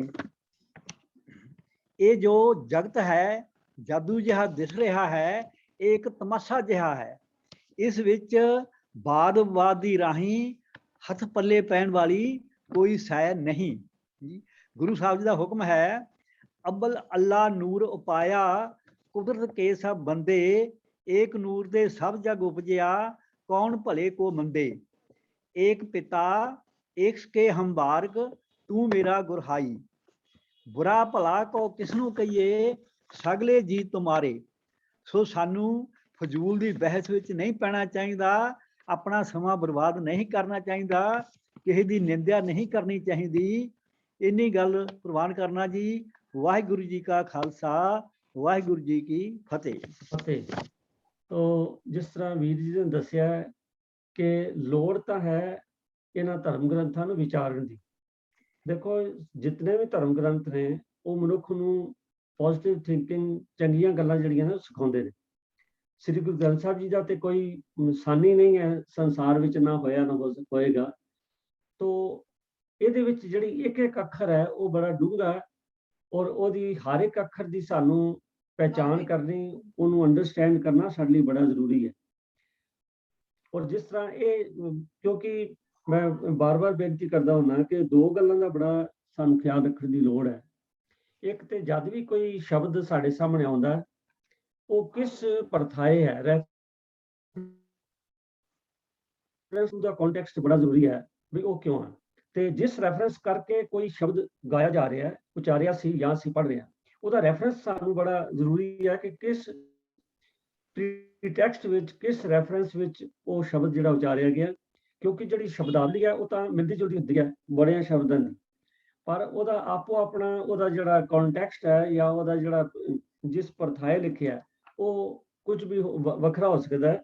ਆਮ ਤੌਰ ਤੇ ਅਸੀਂ ਦੇਖਦੇ ਹਾਂ ਕਿ ਰਹਾਉ ਦੀਆਂ ਤੁਕਾਂ ਵਿੱਚ ਸੈਂਟਰਲ ਆਈਡੀਆ ਹੁੰਦਾ ਹੈ। ਤੋ ਦੂਜੀ ਗੱਲ ਇਹ ਹੈ ਕਿ ਜਿਸ ਵੇਲੇ ਇੱਕ ਅੱਖਰ, ਕੋਈ ਵੀ ਅੱਖਰ ਹੈਗੇ ਨੇ, ਉਹਨਾਂ ਦੇ ਇੱਕ ਤੋਂ ਜ਼ਿਆਦਾ ਅਰਥ ਹੁੰਦੇ ਨੇ, ਬਹੁ-ਅਰਥਕ, ਤੇ ਉਹਨਾਂ ਦੇ ਕਰਕੇ ਵੀ ਫਰਕ ਪੈ ਜਾਂਦਾ ਵੀ ਇੱਥੇ ਉਹਦਾ ਅਰਥ ਕੀ ਹੈ ਤੇ ਇਸ ਦਾ ਅਰਥ ਕੀ ਹੈ। ਕਿਉਂਕਿ ਮੈਂ ਇਸ ਕਰਕੇ ਬੇਨਤੀ ਕਰ ਰਿਹਾ ਕਿ ਇਹੋ ਜਿਹੇ ਸਵਾਲ ਤੁਹਾਨੂੰ ਤਕਰੀਬਨ ਹਰ ਹਫ਼ਤੇ ਇੱਕ ਦੋ ਸਵਾਲ ਜ਼ਰੂਰ ਆਉਂਦੇ ਨੇ, ਜਿਹੜੇ ਇਸ ਤਰ੍ਹਾਂ ਲੱਗਦਾ ਹੈ ਵੀ ਜਿਵੇਂ ਜਿਹੜਾ ਸਵਾਲ ਕਰਤਾ ਉਹਨੂੰ ਕਿਸੇ ਗੱਲ ਦਾ ਕਨਫਿਊਜ਼ ਹੈ। ਤੋ ਵੀਰ ਜਗੀਰ ਸਿੰਘ ਜੀ ਸਾਨੂੰ ਇਹ ਬੜੀ ਅੱਛੇ ਤਰੀਕੇ ਨਾਲ ਦੱਸਿਆ। ਮੈਂ ਆਸ ਕਰਦਾ ਵੀ ਜਿਨ੍ਹਾਂ ਦਾ ਇਹ ਸਵਾਲ ਹੈ ਉਹਨਾਂ ਨੂੰ ਇਹਦਾ ਉੱਤਰ ਮਿਲ ਗਿਆ। ਔਰ ਸੰਗਤ ਨੂੰ ਬੇਨਤੀ ਕਰਾਂਗਾ ਕਿ ਵੀ ਕਿਰਪਾ ਕਰਕੇ ਆਪਣੇ ਸੁਝਾਅ ਜ਼ਰੂਰ ਦਿਆ ਕਰੋ। ਜਿਸ ਵੇਲੇ ਤੁਹਾਡੇ ਸੁਝਾਅ ਆਉਂਦੇ ਨੇ ਤਾਂ ਉਹਦੀ ਸਾਡੀ ਇੰਪਰੂਵਮੈਂਟ ਹੁੰਦੀ ਹੈ। ਦੂਜਾ, ਸਾਨੂੰ ਇਹ ਥੋੜਾ ਜਿਹਾ ਸਾਈਕੋਲੋਜੀਕਲੀ ਸੈਟਿਸਫੈਕਸ਼ਨ ਮਿਲਦੀ ਹੈ ਬਈ ਹਾਂ, ਜੋ ਅਸੀਂ ਗੱਲ ਕਰ ਰਹੇ ਹਾਂ ਸੰਗਤ ਸਾਡੀ ਗੱਲ ਸੁਣ ਰਹੀ ਹੈ। ਤੋ ਇਸ ਕਰਕੇ ਸੁਝਾਅ ਆਉਣਾ, ਸਵਾਲ ਆਉਣਾ, ਇਨਪੁਟ ਆਉਣਾ ਬੜਾ ਜ਼ਰੂਰੀ ਹੈ। ਮੈਂ ਬੇਨਤੀ ਕਰਾਂਗਾ ਸੰਗਤ ਵਿੱਚ ਸਾਡੀ ਇਹ ਖੁਸ਼ਕਿਸਮਤੀ ਹੈ ਕਿ ਇਸ ਸੰਗਤ ਵਿੱਚ ਬਹੁਤ ਸਾਰੇ ਵਿਚਾਰਵਾਨ ਵੀਰ ਬੈਠੇ ਨੇ, ਜਿਹੜੇ ਬਹੁਤ, ਜਿਨ੍ਹਾਂ ਦੀ ਡੂੰਘਾ ਤਜਰਬਾ ਵੀ ਹੈ ਔਰ ਉਹਨਾਂ ਦੀ ਡੂੰਘੀ ਲਿਆਕਤ ਵੀ ਹੈ। ਤੇ ਮੈਂ ਉਹਨਾਂ ਨੂੰ ਬੇਨਤੀ ਕਰਾਂਗਾ ਵੀ ਕਿਰਪਾ ਕਰਕੇ ਜ਼ਰੂਰ ਜਦ ਵੀ ਅਸੀਂ ਕੋਈ ਸਵਾਲ ਜਾਂ ਸਾਡੇ ਸਾਹਮਣੇ ਆਉਂਦਾ ਹੈ, ਅਸੀਂ ਆਪਣੀ ਤੁੱਛ ਬੁੱਧੀ ਅਨੁਸਾਰ ਇੱਕ ਦੂਜੇ ਨਾਲ ਸਲਾਹ ਮਸ਼ਵਰਾ ਕਰਕੇ ਤੁਹਾਡੇ ਸਾਹਮਣੇ ਜ਼ਰੂਰ ਰੱਖਦੇ ਹਾਂ। ਪਰ ਅਸੀਂ ਚਾਹਾਂਗੇ ਕਿ ਤੁਹਾਡੀ ਜਿਹੜੀ ਲਰਨਡ ਓਪੀਨੀਅਨ ਹੈ ਉਹ ਸਾਨੂੰ ਹਰ ਸਵਾਲ ਤੇ ਮਿਲੇ, ਤਾਂ ਉਹ ਸਾਡੇ ਲਈ ਬਹੁਤ ਲਾਭਕਾਰੀ ਹੋਏਗੀ। ਤੋ ਮੈਂ ਆਸ ਕਰਦਾ ਸੰਗਤ ਵਿੱਚ ਬੈਠੇ ਵਿਦਵਾਨ ਔਰ ਸੂਝਵਾਨ ਜਿਹੜੇ ਸੱਜਣ ਨੇ ਉਹ ਸਾਡੀ ਅਗਵਾਈ ਕਰਨ। ਤੋ ਸਤਿਗੁਰ ਸਿੰਘ ਜੀ, ਤੁਹਾਡਾ ਬਹੁਤ ਬਹੁਤ ਧੰਨਵਾਦ। ਤੋ ਸਾਧ ਸੰਗਤ ਜੀ, ਇੱਕ ਸਵਾਲ ਵੀਰ ਮਨਪ੍ਰੀਤ ਸਿੰਘ ਜੀ ਯੂਕੇ ਵਾਲਿਆਂ ਨੇ ਭੇਜਿਆ ਸੀਗਾ ਕਿ ਮਨ ਨੂੰ ਸਮਝਾਉਣ ਲਈ ਵਿਦਿਆਰਥੀ ਨੂੰ ਕਿਸ ਤਰ੍ਹਾਂ ਸਮਝਾਇਆ ਜਾਏ। ਇੱਕ ਤਾਂ ਇਹ ਪਿਛਲੇ ਹਫ਼ਤੇ ਅਸੀਂ ਲੈ ਨਹੀਂ ਸਕੇ, ਉਹਦੀ ਖਿਮਾ ਮੈਂ ਪਹਿਲੇ ਮੰਗੀ ਹੈ, ਦੁਬਾਰਾ ਮੰਗ ਲੈਣਾ। ਤੋ ਮਨ ਨੂੰ ਸਮਝਾਉਣ ਲਈ ਵਿਦਿਆਰਥੀ ਨੂੰ ਕਿਸ ਤਰ੍ਹਾਂ ਸਮਝਾਇਆ ਜਾਏ। ਦੇਖੋ, ਇਹ ਵੀ ਇੱਕ ਫਿਲਾਸਫੀ ਦਾ ਵਿਸ਼ਾ ਹੈ ਔਰ ਇਹ ਬੜੀ ਡੂੰਘੀ ਵਿਚਾਰ ਮੰਗਦਾ ਹੈ। ਤੇ ਜਿੰਨਾ ਕੁਝ ਵੀ ਇਹਦੇ ਤੇ ਵੱਖ-ਵੱਖ ਸੱਜਣ ਜਿਹੜੇ ਨੇ ਬਹੁਤ ਕੁਝ ਬੋਲ ਸਕਦੇ ਨੇ, ਕਿਉਂਕਿ ਹਰ ਇੱਕ ਦਾ ਵਿਚਾਰ ਆਪਣਾ ਹੁੰਦਾ ਹੈ। ਤੋ ਖੈਰ, ਫਿਰ ਵੀ ਮੈਂ ਬੇਨਤੀ ਕਰਦੇ ਹਾਂ ਕਿ ਕੁਝ ਸਮਾਂ ਪਹਿਲਾਂ ਪਿਛਲੇ ਸਾਲ ਮਨ ਬਾਰੇ ਇੱਕ ਸਾਡਾ ਸੈਸ਼ਨ ਚੱਲਿਆ ਸੀ ਔਰ YouTube ਤੇ ਵੀ ਹੈ ਵੀ ਮਨ ਕੀ ਹੈ। ਉਹਦੇ ਵਿੱਚ ਬਹੁਤ ਸਾਰੇ ਪੁਆਇੰਟਸ ਜਿਹੜੇ ਨੇ ਅਸੀਂ ਸੰਗਤ ਨਾਲ ਸਾਂਝੇ ਕੀਤੇ ਸਨ, ਕਿਉਂਕਿ ਮਨ ਜਿਹੜਾ ਹੈ ਅਸਲ 'ਚ ਸਾਡੇ ਸਾਰੇ ਜੀਵਨ ਨੂੰ ਚਲਾਉਣ ਵਾਲਾ ਜਾਂ ਇਉਂ ਕਹਿ ਲਈਏ ਕਿ ਸਾਡੇ ਜੀਵਨ ਦਾ ਰਿਮੋਟ ਕੰਟਰੋਲ ਜਿਹੜਾ ਉਹ ਮਨ ਹੀ ਹੈ। ਤਾਂ ਮਨ ਹੀ ਸਾਡੇ ਕੋਲ ਚੰਗੇ ਕੰਮ ਕਰਾਉਂਦਾ ਹੈ, ਮਨ ਹੀ ਸਾਡੇ ਕੋਲ ਮਾੜੇ ਕੰਮ ਵੀ ਕਰਾਉਂਦਾ ਹੈ। ਔਰ ਇਹ ਮਨ ਹੀ ਹੈ ਜਿਹੜਾ ਚੰਗਿਆਂ ਨੂੰ ਇੱਕ ਵਾਰੀ ਉੱਪਰ ਚੜ੍ਹਿਆਂ ਨੂੰ ਥੱਲੇ ਛੱਡ ਦਿੰਦਾ। ਔਰ ਬਾਣੀ 'ਚ ਇਹਦਾ ਜ਼ਿਕਰ ਆਉਂਦਾ ਕਿ ਕਬੂ ਜਿਹੜਾ ਉੱਪ ਚੜ੍ਹਤ ਹੈ ਕਬੂ ਜਾਏ ਪਿਆਲੇ। ਕਦੀ ਤਾਂ ਉੱਪਰ ਚੜ੍ਹ ਜਾਂਦਾ ਹੈ ਅਸਮਾਨ ਤੇ, ਕਦੀ ਥੱਲੇ ਫਰਸ਼ ਤੇ ਡਿੱਗ ਪੈਂਦਾ। ਇਹ ਮਨ ਹੈ, ਇਹ ਹਰ ਵੇਲੇ ਭਟਕਦਾ ਰਹਿੰਦਾ, ਦੌੜਦਾ ਰਹਿੰਦਾ। ਤੋ ਜਿਨ੍ਹਾਂ ਨੇ ਸਵਾਲ ਕੀਤਾ, ਬੜਾ ਜ਼ਰੂਰੀ ਸਵਾਲ ਹੈ ਕਿ ਮਨ ਨੂੰ ਸਮਝਾਉਣ ਲਈ ਬੱਚਿਆਂ ਨੂੰ, ਵਿਦਿਆਰਥੀਆਂ ਨੂੰ ਕਿਸ ਤਰ੍ਹਾਂ ਸਮਝਾਇਆ ਜਾਏ, ਭਾਵ ਜਿਹੜੇ ਟੀਨਏਜਰਸ ਨੇ, ਛੋਟੇ ਬੱਚੇ ਨੇ, ਉਹਨਾਂ ਨੂੰ ਕਿਵੇਂ ਸਮਝਾਇਆ ਜਾਏ। ਤੋ ਸਾਧ ਸੰਗਤ ਮੈਂ ਬੇਨਤੀ ਕਰਦੇ ਹਾਂ ਕਿ ਮਨ ਤਾਂ ਮਨ ਹੀ ਹੈ। ਜਿਸ ਤਰ੍ਹਾਂ ਅਸੀਂ ਇਸ ਹੁਣ ਪ੍ਰੌੜ ਅਵਸਥਾ 'ਚ ਵੀ, ਮਤਲਬ ਪ੍ਰੌੜ ਉਮਰ 'ਚ ਆ ਕੇ, ਨਾਟ ਅਵਸਥਾ, ਪ੍ਰੌੜ ਉਮਰ 'ਚ ਆ ਕੇ ਅਸੀਂ ਦੇਖਦੇ ਹਾਂ ਕਿ ਮਨ ਜਿਹੜਾ ਹੈ ਇਹ ਬੜਾ ਹੀ ਚੰਚਲ ਹੈ। ਔਰ ਜਿਸ ਤਰ੍ਹਾਂ ਗੁਰੂ ਅਮਰਦਾਸ ਸੱਚੇ ਪਾਤਸ਼ਾਹ ਨੇ ਲਿਖਿਆ ਸੀ, ਇਹ ਮਨ ਚੰਚਲਾ ਚਤਰਾਈ ਕਿਨੇ ਨਾ ਪਾਇਆ। ਇਹ ਮਨ ਚੰਚਲ ਹੈ। ਤੇ ਜੇ ਸਾਡਾ ਮਨ ਚੰਚਲ ਹੈ ਤੇ ਬੱਚੇ ਦਾ ਮਨ ਤੇ ਹੋਰ ਜ਼ਿਆਦਾ ਚੰਚਲ ਹੋਏਗਾ, ਕਿਉਂਕਿ ਬੱਚੇ ਵੈਸੇ ਚੰਚਲ ਹੁੰਦੇ ਨੇ। ਤੋ ਜਿਹੜਾ ਮਨੁੱਖ ਮਤਲਬ 50, 60, 70 ਸਾਲ ਦੀ ਉਮਰ ਬਿਤਾ ਲੈਂਦਾ, ਉਹਨੇ ਜ਼ਿੰਦਗੀ 'ਚ ਕਈ ਕੁਝ ਦੇਖਿਆ ਹੁੰਦਾ ਹੈ ਤੇ ਕਈ ਚੀਜ਼ਾਂ ਉਹਨੇ ਅੰਡਰਸਟੈਂਡ ਕੀਤੀਆਂ ਹੁੰਦੀਆਂ। ਪਰ ਬੱਚਾ ਜਿਹੜਾ ਹੈ ਉਹਦੇ ਲਈ ਹਰ ਚੀਜ਼ ਨਵਾਂ ਟੌਪਿਕ ਹੈ, ਹਰ ਗੱਲ ਨਾ ਨਵਾਂ ਟੌਪਿਕ। ਇਸ ਲਈ ਨਿੱਕੀ ਤੋਂ ਨਿੱਕੀ ਜਿਹੜੀ ਗੱਲ ਹੋਏਗੀ ਉਹਦੇ ਲਈ ਇਮੋਸ਼ਨਲ ਹੋ ਜਾਂਦਾ। ਬੱਚੇ ਬੜੇ ਸੈਂਟੀਮੈਂਟਲ ਹੁੰਦੇ ਨੇ, ਹਰ ਚੀਜ਼ ਨੂੰ ਆਪਣੇ ਮਨ ਤੇ ਲਾਉਂਦੇ ਨੇ। ਹੁਣ ਇਹ ਦੋਨੋਂ ਪਾਸੇ ਹੈ। ਜਿੱਥੇ ਬੱਚੇ ਚੰਚਲਤਾ ਹੀ ਜ਼ਿਆਦਾ ਹੈ, ਉੱਥੇ ਬੱਚੇ ਵਿੱਚ ਅੰਡਰਸਟੈਂਡਿੰਗ ਵੀ ਬੜੀ ਸ਼ਾਰਪ ਹੁੰਦੀ ਹੈ। ਸਾਨੂੰ ਗੱਲ ਸਮਝਣ ਲੱਗਿਆਂ ਸਮਾਂ ਲੱਗਦਾ ਹੈ। ਉਹਦਾ ਕਾਰਨ ਇਹ ਹੈ ਕਿ ਉਹ ਇੱਕ ਪੰਜਾਬੀ ਦੀ ਫਰੇਜ਼ ਆ, ਸਾਧ ਸੰਗਤ ਕਹਿੰਦੇ ਜੀ, ਬੁੱਢੇ ਤੋਤੇ ਕਿੱਥੇ ਪੜ੍ਹਦੇ ਨੇ। ਉਹਦਾ ਕਾਰਨ ਇਹ ਵੀ ਹੈ ਕਿ ਉਮਰ ਲੰਘਣ ਤੋਂ ਬਾਅਦ ਸਾਡੇ ਵਿਚਾਰ ਇਹੋ ਜਿਹੇ ਪੱਕ ਜਾਂਦੇ ਨੇ ਕਿ ਜਿਸ ਵੇਲੇ ਕੋਈ ਉਹਨਾਂ ਨੂੰ ਕਰੈਕਟ ਕਰਦਾ ਹੈ ਤੇ ਜਲਦੀ ਕਰੈਕਸ਼ਨ ਨਹੀਂ ਹੁੰਦੀ, ਕਿਉਂਕਿ ਸਾਡੇ 'ਚ ਉਨੀ ਮਤਲਬ ਹੈ ਵੀ ਰਿਸੈਪਟੇਬਿਲਿਟੀ ਨਹੀਂ ਹੁੰਦੀ। ਪਰੰਤੂ ਬੱਚਿਆਂ ਵਿੱਚ ਇਹ ਤੁਸੀਂ ਦੇਖੋ, ਬੱਚੇ ਨੂੰ ਕੋਈ ਤੁਸੀਂ ਗੱਲ ਕਰਦੇ ਹੋ ਨਾ, ਉਹ ਫਟ ਉਹਨੂੰ ਰਿਐਕਟ ਕਰੇਗਾ ਤੇ ਫਟ ਉਹਨੂੰ ਐਕਸੈਪਟ ਵੀ ਕਰੇਗਾ। ਇਹ ਬੱਚਿਆਂ ਦੀ ਇੱਕ ਬੁੱਧੀ ਹੈ। ਇਹਨੂੰ ਆਪਾਂ ਪੋਜ਼ਿਟਿਵ ਤੌਰ ਤੇ ਲਈਏ ਵੀ ਚੰਗੀ ਗੱਲ ਹੈ। ਕਹਿੰਦੇ ਨੇ ਬੱਚਾ ਜਿਹੜਾ ਹੈ ਉਹਦਾ ਮਨ ਕੋਰੀ ਸਲੇਟ ਹੈ, ਜੋ ਤੇ ਲਿਖ ਦੇਣਾ ਉਹ ਹੋਣਾ। ਜੋ ਬੱਚੇ ਨੇ ਦੇਖਣਾ ਹੈ ਉਹਦੇ ਮਨ ਤੇ ਉਕਰਿਆ ਜਾਣਾ। ਉਕਰਿਆ ਤਾਂ ਸਾਡੇ ਵੀ ਜਾਂਦਾ ਹੈ, ਪਰੰਤੂ ਮੈਂ ਜਿਸ ਤਰ੍ਹਾਂ ਪਹਿਲੇ ਕਿਹਾ ਕਿ ਜਿਹੜੇ ਪ੍ਰੌੜ ਉਮਰ 'ਚ ਅਸੀਂ ਆ ਜਾਂਦੇ ਹਾਂ, ਸਾਡੇ ਤੇ ਰੈਜ਼ਿਸਟੈਂਸ ਹੁੰਦੀ ਹੈ ਕਿ ਅਸੀਂ ਕਿਸੇ ਗੱਲ ਨੂੰ, ਚੰਗੀ ਗੱਲ ਵੀ ਹੋਵੇ, ਉਹਨੂੰ ਸਮਝਣ ਲਈ ਕਈ ਵਾਰੀ ਬੜਾ ਸਮਾਂ ਲਾਉਂਦੇ ਹਾਂ। ਔਰ ਵਿੱਚ ਆਪਣੀ ਜਿਹੜੀ ਸਾਡੀ ਅਹੰਤਾ, ਸਾਡੀ ਦਲੀਲਾਂ ਨੇ, ਉਹ ਵਿੱਚ ਕੰਮ ਕਰਨੀਆਂ ਸ਼ੁਰੂ ਕਰ ਦਿੰਦੀਆਂ ਨੇ। ਪਰੰਤੂ ਬੱਚੇ ਜਿਹੜੇ ਨੇ ਉਹ ਤੁਹਾਡੇ ਤੇ ਇਤਬਾਰ ਕਰਦੇ ਨੇ। ਮੈਂ ਇਸ ਗੱਲ ਨੂੰ ਰਿਪੀਟ ਕਰ ਰਿਹਾ ਕਿ ਵੱਡੀ ਉਮਰ ਵਾਲੇ, ਜਿਵੇਂ ਮੇਰੀ ਉਮਰ ਹੈ, ਮੈਨੂੰ ਤੁਸੀਂ ਕੋਈ ਮਤ ਦੀ ਗੱਲ ਕਹੋਗੇ ਤੇ ਕਿੰਨੀ ਵਧੀਆ ਵੀ ਗੱਲ ਹੋਏਗੀ ਤੇ ਮੈਂ ਉਹਨੂੰ ਪਹਿਲੇ ਸੋਚਾਂਗਾ, ਉਹਨੂੰ ਮੰਨਣ ਤੋਂ ਪਹਿਲਾਂ। ਪਰੰਤੂ ਬੱਚਿਆਂ 'ਚ ਇਹ ਵਾਹਿਗੁਰੂ ਵੱਲੋਂ ਐਸੀ ਬਖਸ਼ਿਸ਼ ਹੈ ਕਿ ਬੱਚੇ ਜੋ ਤੁਸੀਂ ਗੱਲ ਕਹੀ, 1 ਮਿੰਟ 'ਚ ਗੱਲ ਜਿਹੜੀ ਹੈ ਉਹ ਉਸੇ ਵੇਲੇ ਇੰਸਟੈਂਟਲੀ ਸਮਝ ਜਾਂਦੇ। ਤੋ ਇਸ ਕਰਕੇ ਬੱਚਿਆਂ ਨੂੰ ਸਮਝਾਉਣਾ ਜਿਹੜਾ ਹੈ ਵੱਡਿਆਂ ਨਾਲੋਂ ਸਮਝਾਉਣ ਨਾਲ ਸੌਖਾ ਹੈ। ਮੈਂ ਵੀਰ ਮਨਪ੍ਰੀਤ ਸਿੰਘ ਜੀ ਬੇਨਤੀ ਕਰ ਰਿਹਾ, ਜਿਹਨਾਂ ਦਾ ਸਵਾਲ ਹੈ ਕਿ ਬੱਚੇ ਨੂੰ ਸਮਝਾਉਣਾ ਹੋਰ ਸੌਖਾ ਹੈ, ਕਿਉਂਕਿ ਬੱਚੇ ਜਿਹੜੇ ਨੇ ਉਹ ਤੁਹਾਡੇ ਤੇ ਇਤਬਾਰ ਕਰਦੇ ਨੇ। ਜਿੰਨਾ ਛੋਟਾ ਬੱਚਾ ਹੋਏਗਾ ਤੁਹਾਡੇ ਤੇ ਉਹਨਾਂ ਜ਼ਿਆਦਾ ਇਤਬਾਰ ਕਰੇਗਾ। ਜਿਉਂ-ਜਿਉਂ ਬੱਚੇ ਦੀ ਉਮਰ ਵੱਡੀ ਹੁੰਦੀ ਹੈ, ਉਹੀ ਬੱਚਾ ਜਿਸ ਵੇਲੇ ਹਾਈ ਸਕੂਲ ਚਲ ਜਾਂਦਾ ਹੈ, ਕਾਲਜ ਚਲ ਜਾਂਦਾ, ਤੁਹਾਡੀ ਗੱਲ ਉਹਨੇ ਧਿਆਨ ਨਾਲ ਨਹੀਂ ਸੁਣਦਾ ਜਿੰਨੀ ਬਚਪਨ 'ਚ ਸੁਣਦਾ ਸੀ। ਸੋ ਇਸ ਕਰਕੇ ਇੱਕ ਗੱਲ ਦਾ ਖਿਆਲ ਰੱਖੀਏ ਕਿ ਹਮੇਸ਼ਾ ਕੋਈ ਵੀ ਜਿਹੜਾ ਵਕਤਾ ਹੈ ਉਹ ਆਡੀਅנס ਨੂੰ ਦੇਖ ਕੇ ਉਹਦੇ ਮੁਤਾਬਕ ਉਹਨੂੰ ਗੱਲ ਕਰਨੀ ਹੁੰਦੀ ਹੈ। ਤੋ ਇਸੇ ਤਰ੍ਹਾਂ ਜੇ ਬੱਚਿਆਂ ਨੂੰ ਸਮਝਾਉਣਾ ਹੈ ਤੇ ਬੱਚਿਆਂ ਨੂੰ ਸਮਝਾਉਣ ਦਾ ਜਿਹੜਾ ਤਰੀਕਾ ਹੈ ਉਹ ਬੱਚਿਆਂ ਵਰਗਾ ਹੀ ਹੋਣਾ ਚਾਹੀਦਾ। ਪਲੇਫੁਲ ਮੈਥਡ ਹੋਵੇ। ਉਹਨਾਂ ਨੂੰ ਜਿਹੜੀ ਆਪਾਂ ਕੋਈ ਗੱਲ ਦੱਸਣੀ ਹੈ, ਉਹਨਾਂ ਦੀ ਆਮ ਜ਼ਿੰਦਗੀ 'ਚੋਂ ਗੱਲ ਲੈ ਕੇ ਦੱਸੀਏ, ਕਿਉਂਕਿ ਹੁਣ ਇੱਕ ਬੱਚੇ ਨੂੰ ਅਸੀਂ ਡੂੰਘੀ ਫਿਲਾਸਫੀ ਦੱਸਾਂਗੇ ਤੇ ਉਹਦੇ ਮਤਲਬ ਹੈ ਵੀ ਪੱਲੇ ਨਹੀਂ ਪਏਗੀ, ਉੱਪਰੋਂ ਨਿਕਲ ਜਾਏਗੀ। ਬੱਚੇ ਨੂੰ ਬੱਚੇ ਦੇ ਲੈਵਲ ਤੇ ਆ ਕੇ ਤੁਸੀਂ ਦੇਖਿਆ ਕਿ ਵੀ ਛੋਟਾ ਬੱਚਾ ਜਿਹੜਾ ਮਾਂ ਜਿਸ ਵੇਲੇ ਲਾਡ ਕਰਦੀ ਹੈ, ਉਹਦੀ ਜਿਹੜੀ ਲੈਂਗੁਏਜ ਹੁੰਦੀ, ਮਾਂ ਦੀ ਜਿਹੜੀ ਬੋਲੀ, ਜਿਹੜੇ ਅੱਖਰ ਹੁੰਦੇ ਨੇ ਉਹ ਆਮ ਨਹੀਂ ਹੁੰਦੇ। ਉਹ ਬੱਚੇ ਨੂੰ ਤੋਤਲੇ ਜ਼ਬਾਨ 'ਚ, ਜਿਵੇਂ ਬੱਚਾ ਤੋਤਲਾ ਬੋਲਦਾ ਹੈ, ਮਾਂ ਵੀ ਉਸੇ ਤਰ੍ਹਾਂ ਦੀ ਤੋਤਲੀ ਬੋਲੀ 'ਚ ਬੋਲਦੀ ਹੈ। ਇਹਦਾ ਮਤਲਬ ਇਹ ਹੈ ਕਿ ਉਹ ਦੋਨੋਂ ਇੱਕੋ ਲੈਵਲ ਤੇ ਆ ਜਾਂਦੇ ਨੇ। ਉਸ ਵੇਲੇ ਮਾਂ ਜਿਸ ਵੇਲੇ ਬੱਚੇ ਨੂੰ ਪਿਆਰ ਕਰਦੀ ਹੈ ਜਾਂ ਕੋਈ ਗੱਲ ਸਮਝਾਉਂਦੀ ਵੀ ਹੈ, ਤਾਂ ਉਹ ਵੀ ਬਚਪਨ ਦੇ ਲੈਵਲ ਤੇ ਆ ਕੇ ਉਹਨੂੰ ਸਮਝਾਉਂਦੀ ਹੈ। ਔਰ ਇਹ ਬੜੀ ਜ਼ਰੂਰੀ ਹੈ। ਇਹਨੂੰ ਜਿਸ ਵੇਲੇ ਕੋਈ ਵੀ, ਜਿਸ ਉਮਰ ਦਾ ਜਾਂ ਜਿਸ ਅਵਸਥਾ ਦਾ ਕੋਈ, ਜਿਸ ਨਾਲ ਆਪਾਂ ਕਨਵਰਸੇਸ਼ਨ ਕਰ ਰਹੇ ਹਾਂ, ਉਹਦੇ ਲੈਵਲ ਤੇ ਆ ਕੇ ਗੱਲ ਕਰਾਂਗੇ ਤਾਂ ਉਹਨੂੰ ਜਲਦੀ ਠੀਕ ਸਮਝ ਆਏਗੀ ਔਰ ਜਲਦੀ ਸਮਝ ਆਏਗੀ। ਇਸ ਲਈ ਬੱਚਿਆਂ ਨੂੰ ਸਮਝਾਉਣ ਲਈ ਬੱਚਿਆਂ ਦੇ ਲੈਵਲ ਤੇ ਆ ਕੇ ਉਹ ਗੱਲ ਜਿਹੜੀ ਹੈ ਕਰਨੀ ਪੈਣੀ ਹੈ ਉਹਨਾਂ ਨੂੰ, ਕਿਉਂਕਿ ਬੱਚਿਆਂ 'ਚ 3 ਗੱਲਾਂ ਬੜੀਆਂ ਇਹ ਖਿਆਲ ਰੱਖਣ ਵਾਲੀ ਜਿਹੜੇ ਛੋਟੇ ਬੱਚੇ ਹੁੰਦੇ ਨੇ, ਕਿਉਂਕਿ ਬੱਚਿਆਂ ਵਿੱਚ ਡਰ, ਉਦਾਸੀ ਤੇ ਗੁੱਸਾ, ਇਹ 3 ਚੀਜ਼ਾਂ ਬੱਚਿਆਂ 'ਚ ਬੜੀਆਂ ਮਤਲਬ ਤਦੇ ਕਹਿੰਦੇ ਬੱਚੇ ਬੜੇ ਚੰਚਲ ਨੇ। ਇੱਕ ਤੇ ਕੋਈ ਵੀ ਗੱਲ ਜਿਹੜੀ ਉਹ ਨਵੀਂ ਦੇਖਦੇ ਨੇ ਉਹਨਾਂ ਦੇ ਮਨ 'ਚ ਡਰ ਪੈਦਾ ਹੋ ਸਕਦਾ, ਡਰ ਹੋ ਜਾਂਦਾ ਵੀ ਇਹ ਕਿਵੇਂ ਹੋਏਗਾ। ਤੇ ਦੂਸਰਾ ਇਹ ਹੈ ਕਿ ਮਾੜੀ ਜੀ ਗੱਲ ਉਹਨਾਂ ਦੀ ਮੰਨੀ ਨਾ ਗਈ ਜਾਂ ਉਹਨਾਂ ਕੋਲ ਕੋਈ ਕੰਮ ਨਾ ਹੋਇਆ, ਸਪੋਜ਼ ਬੱਚਾ ਉਹਦਾ ਹੋਮਵਰਕ ਹੀ ਨਹੀਂ ਹੁੰਦਾ, ਉਹਦਾ ਰਹਿ ਜਾਂਦਾ ਹੈ, ਤੇ ਉਹਦੇ ਮਨ 'ਚ ਡਰ ਵੀ ਹੁੰਦਾ ਹੈ ਤੇ ਉਦਾਸੀ ਵੀ ਹੁੰਦੀ ਹੈ। ਤੇ ਤੀਸਰੀ ਗੱਲ ਜਿਹੜੀ ਹੈਗੀ ਹੈ ਕਿ ਉਹ ਹੈ ਕਿ ਬੱਚੇ ਨੂੰ ਗੁੱਸਾ ਵੀ ਬੜੀ ਜਲਦੀ ਆਉਂਦਾ ਹੈ।